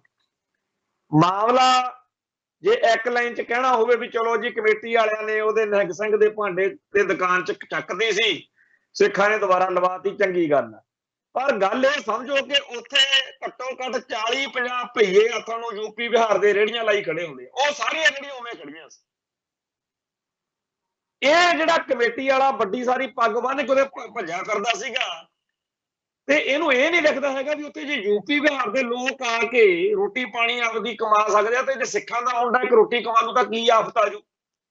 ਅਸੀਂ ਜੀ ਇੱਥੇ ਯੂਪੀ ਜਿਹੜੇ ਹੈਗੇ ਆ ਵਿਦੇਸ਼ਾਂ ਤੋਂ ਲੋਕ ਆਇਆ ਕਰਨਗੇ, ਅਗੇ ਜੀ ਸਿੱਖਾਂ ਦੇ ਮੁੰਡੇ ਕੰਮ ਨਹੀਂ ਕਰਦੇ ਭਾਈ, ਜਿਹੜੇ ਕੰਮ ਕਰਦੇ ਨੇ ਵਿਚਾਰੇ ਇੱਥੇ ਕਈ ਪਿਛਲੇ ਦਿਨਾਂ 'ਚ ਮੱਤਾਂ ਦਿੰਦੇ ਰਹੇ ਨੇ ਕਿ ਜੀ ਆਪਣੇ ਬੰਦੇ ਜਿਹੜੇ ਨੇ ਨਾ ਜੀ, ਇਹ ਜਿਹੜੇ ਕੰਮ ਨਹੀਂ ਕਰਦੇ ਉਹ ਯੂਪੀ ਬਿਹਾਰ ਦੇ ਲੋਕ ਕਰਦੇ ਆ। ਹਕੀਕਤ ਬਿਲਕੁਲ ਉਲਟ ਨਿਕਲ ਰਹੀ ਹੈ। ਹਰ ਸ਼ਹਿਰ ਦੇ ਵਿੱਚੋਂ ਯੂਪੀ ਬਿਹਾਰ ਦੇ ਲੋਕ ਸਾਡੇ ਪੰਜਾਬੀ ਬੰਦਿਆਂ ਨਾਲ ਜੋ ਕੁਝ ਕਰ ਰਹੇ ਨੇ ਉਹਦੇ ਅੱਜ ਕੱਲ ਸਾਰਿਆਂ ਥਾਂ ਤੋਂ ਖਬਰਾਂ ਆ ਰਹੀਆਂ। ਤੇ ਜੇ ਕੋਈ ਕੱਚ ਰਹਿ ਜੇ ਤਾਂ ਆਹ ਜਿਹੜੀਆਂ ਕਮੇਟੀਆਂ ਨੇ ਸ਼ਹਿਰਾਂ ਦੀਆਂ ਇਹ ਦੁਆਲੇ ਹੋ ਜਾਂਦੀਆਂ ਨੇ, ਕੰਮ ਨਹੀਂ ਕਰਨ ਦਿੰਦੀਆਂ। ਇਸ ਮਾਹੌਲ ਦੇ ਵਿੱਚ ਪੰਜਾਬ ਦੇ ਵਿੱਚ ਦਿਨੋਂ ਦਿਨ ਜਿਹੜਾ ਕੰਮ ਆ ਉਹ ਵਿਗੜਦਾ ਜਾਂਦਾ ਹੈ। ਤੇ ਇਸ ਗੱਲ ਨੂੰ ਆਪਾਂ ਸਾਰੇ ਜਾਣੇ ਸਮਝੋ ਕਿ ਜਿਹੜਾ ਜੂਨ 84 ਹੈ ਉਹ ਕੱਲਾ ਖਤਮ ਨਹੀਂ ਹੋ ਗਿਆ ਉੱਥੇ। ਉਹ ਧਾਰਮੀ ਯੋਧਿਆਂ ਦੀ ਗੱਲ ਜਾਂ ਜਿਨ੍ਹਾਂ ਨੇ ਅਸਤੀਫੇ ਦਿੱਤੇ ਉਹਨਾਂ ਦੀ ਗੱਲ, ਤੇ ਅੱਜ ਅਸੀਂ ਕਿੱਥੇ ਖੜੇ? ਅੱਜ ਜ਼ੁਲਮ ਖਤਮ ਹੋ ਗਿਆ। ਅੱਜ ਉਹ ਮਸਲੇ ਜਿਹੜੇ ਸੀ ਜਿਨ੍ਹਾਂ ਲਈ ਸਾਡੇ ਭਰਾ ਲੜੇ ਉਹਨਾਂ ਦਾ ਨਿਪਟਾਰਾ ਹੋ ਚੁੱਕਿਆ। ਹਕੀਕਤ ਇਹ ਆ ਕਿ ਆਪਾਂ ਅੱਖਾਂ ਬੰਦ ਕਰ ਲਈਆਂ। ਆਪਾਂ ਨੂੰ ਆ ਜਿਹੜਾ ਭਾਰਤੀ ਮੀਡੀਆ ਤੇ ਉਹਦੇ ਖਰੀਦੇ ਹੋਏ ਜਿਨ੍ਹਾਂ ਦੀ ਜ਼ਮੀਰ ਵਿਕੀ ਹੋਈ ਆ, ਉਹਨਾਂ ਨੇ ਇਹ ਲੱਗਣ ਲਾਤਾ ਕਿ ਠੀਕ ਆ ਜੀ ਉਹ ਖਾੜਕੂ ਲੜੇ ਸੀ, ਗੱਲ ਖਤਮ, ਹੁਣ ਜੀ ਵੋਟਾਂ ਵਾਟਾਂ ਪਾਓ, ਸਰਕਾਰ ਆਪਦੀ ਮਰਜ਼ੀ ਦੀ ਬਣਾਓ, ਇਹ ਮਾਮਲੇ ਖਤਮ। ਜਾਂ ਸਰਕਾਰ ਬਣਾ ਕੇ ਦੇਖ ਲਈ ਨਾ, ਹੁਣ ਨਾ ਤਾਂ ਇਹ ਕਾਂਗਰਸ ਆ, ਨਾ ਇਹ ਭਾਜਪਾ, ਨਾ ਇਹ ਬਾਦਲ ਦਲ। 1984 ਮੌਕੇ ਬਾਦਲ ਹੋਣਾ ਨੇ ਚਿੱਠੀਆਂ ਲਿਖੀਆਂ, ਕਾਂਗਰਸ ਨੇ ਹਮਲਾ ਕੀਤਾ, ਬੀਜੇਪੀ ਵਾਲਿਆਂ ਨੇ ਸ਼ਹਿ ਦਿੱਤੀ, ਤੇ ਆਮ ਆਦਮੀ ਪਾਰਟੀ ਤਾਂ ਤਿੰਨਾਂ 'ਚ ਹੀ ਹੈ ਨਹੀਂ ਸੀ ਗੱਲਾਂ 'ਚ, ਪਰ ਸਭ ਤੋਂ ਵੱਧ ਜਲੀਲ ਇਹ ਕਰ ਰਹੇ ਆਪਾਂ ਨੂੰ। ਸੋ ਹਕੀਕਤ ਨੂੰ ਸਮਝੋ ਕਿ ਭਾਰਤੀ ਹਕੂਮਤ ਦੇ ਅਧੀਨ, ਭਾਰਤੀ ਸਿਸਟਮ ਦੇ ਅਧੀਨ ਚੱਲਣ ਵਾਲੀ ਕੋਈ ਵੀ ਧਿਰ ਹੋਵੇ, ਕੋਈ ਵੀ ਸਿਆਸੀ ਧਿਰ ਹੋਵੇ, ਕੋਈ ਅਹੁਦੇਦਾਰ ਕਿਸੇ ਸੀਟ ਤੇ ਬੈਠਾ ਹੋਵੇ, ਉਹ ਪੰਥ ਦਾ, ਪੰਜਾਬ ਦਾ ਭਲਾ ਨਹੀਂ ਕਰ ਸਕਦਾ। ਪਤਾ ਨਹੀਂ ਆਪਾਂ ਨੂੰ ਕਦੋਂ ਇਸ ਗੱਲ ਦਾ ਕਿਵੇਂ ਸਮਝ ਆਊ। ਇੰਨਾ ਵੱਡਾ ਆਪਾਂ ਘਾਣ ਕਰਾ ਲਿਆ, ਇੰਨਾ ਵੱਡਾ ਆਪਾਂ ਨੁਕਸਾਨ ਝੱਲਿਆ, ਪਰ ਇਹ ਸਮਝ ਆਪਾਂ ਨੂੰ ਫਿਰ ਨਹੀਂ ਆਈ ਕਿ ਇੰਡੀਅਨ ਸਟੇਟ ਸਿਸਟਮ ਸਿੱਖੀ ਅਤੇ ਸਿੱਖਾਂ ਦਾ ਦੁਸ਼ਮਣ ਹੈ। ਤੇ ਇਹਦੇ ਨਿੱਕੇ ਨਿੱਕੇ ਕਾਲਪੁਰਜੇ ਇੱਕ ਬਹੁਤ ਵੱਡੀ ਮਸ਼ੀਨ ਹੈ ਜਿਹੜੀ ਪੰਥ ਦਾ ਭਲਾ ਕਰਨ, ਪੰਥ ਦਾ ਬੁਰਾ ਕਰਨਾ ਚਾਹੁੰਦੀ ਹੈ। ਤੇ ਉਸ ਮਸ਼ੀਨ ਦੇ ਵਿੱਚ ਕੋਈ MLA ਬਣਿਆ ਹੋਇਆ, ਕੋਈ ਚੇਅਰਮੈਨ ਬਣਿਆ ਹੋਇਆ, ਕੋਈ ਪੁਲਿਸ ਅਫਸਰ ਆ, ਕੋਈ ਲੀਡਰ ਆ, ਕੋਈ ਕੁਝ ਹੋਰ ਆ, ਕੋਈ ਲਿਖਾਰੀ ਆ, ਕੋਈ ਪੱਤਰਕਾਰ ਆ। ਇਹ ਇੱਕ ਬਹੁਤ ਵੱਡੀ ਮਸ਼ੀਨ ਆ। ਇਸ ਮਸ਼ੀਨ ਦੇ ਕਿਸੇ ਇੱਕ ਪੁਰਜੇ ਨੂੰ ਚੰਗਾ ਚੰਗਾ ਕਰੀ ਜਾਣਾ ਜਾਂ ਖਾਸ ਹਿੱਸੇ ਨੂੰ ਚੰਗਾ ਕਹੀ ਜਾਣਾ ਵੀ ਆਹ ਹਿੱਸਾ ਤਾਂ ਬੜਾ ਵਧੀਆ, ਏਦਾਂ ਗੱਲ ਨਹੀਂ ਬਣਨੀ। ਅੱਖਾਂ ਖੋਲੋ ਤੇ ਉਸ ਸਾਰੇ ਕਾਸੇ ਨੂੰ ਵਿਚਾਰੋ ਕਿ ਜਿਹੜਾ ਸਾਡੇ ਖਿਲਾਫ ਜਾ ਰਿਹਾ, ਜਿਹੜਾ ਕੁਝ ਸਾਡੇ ਉਲਟ ਭੁਗਤ ਰਿਹਾ, ਤਾਂ ਹੀ ਆਪਾਂ ਸਹੀ ਨਤੀਜੇ ਕੱਢ ਸਕਾਂਗੇ। ਸੋ ਇੰਨੀਆਂ ਬੇਨਤੀਆਂ ਪ੍ਰਵਾਨ ਕਰਨੀਆਂ।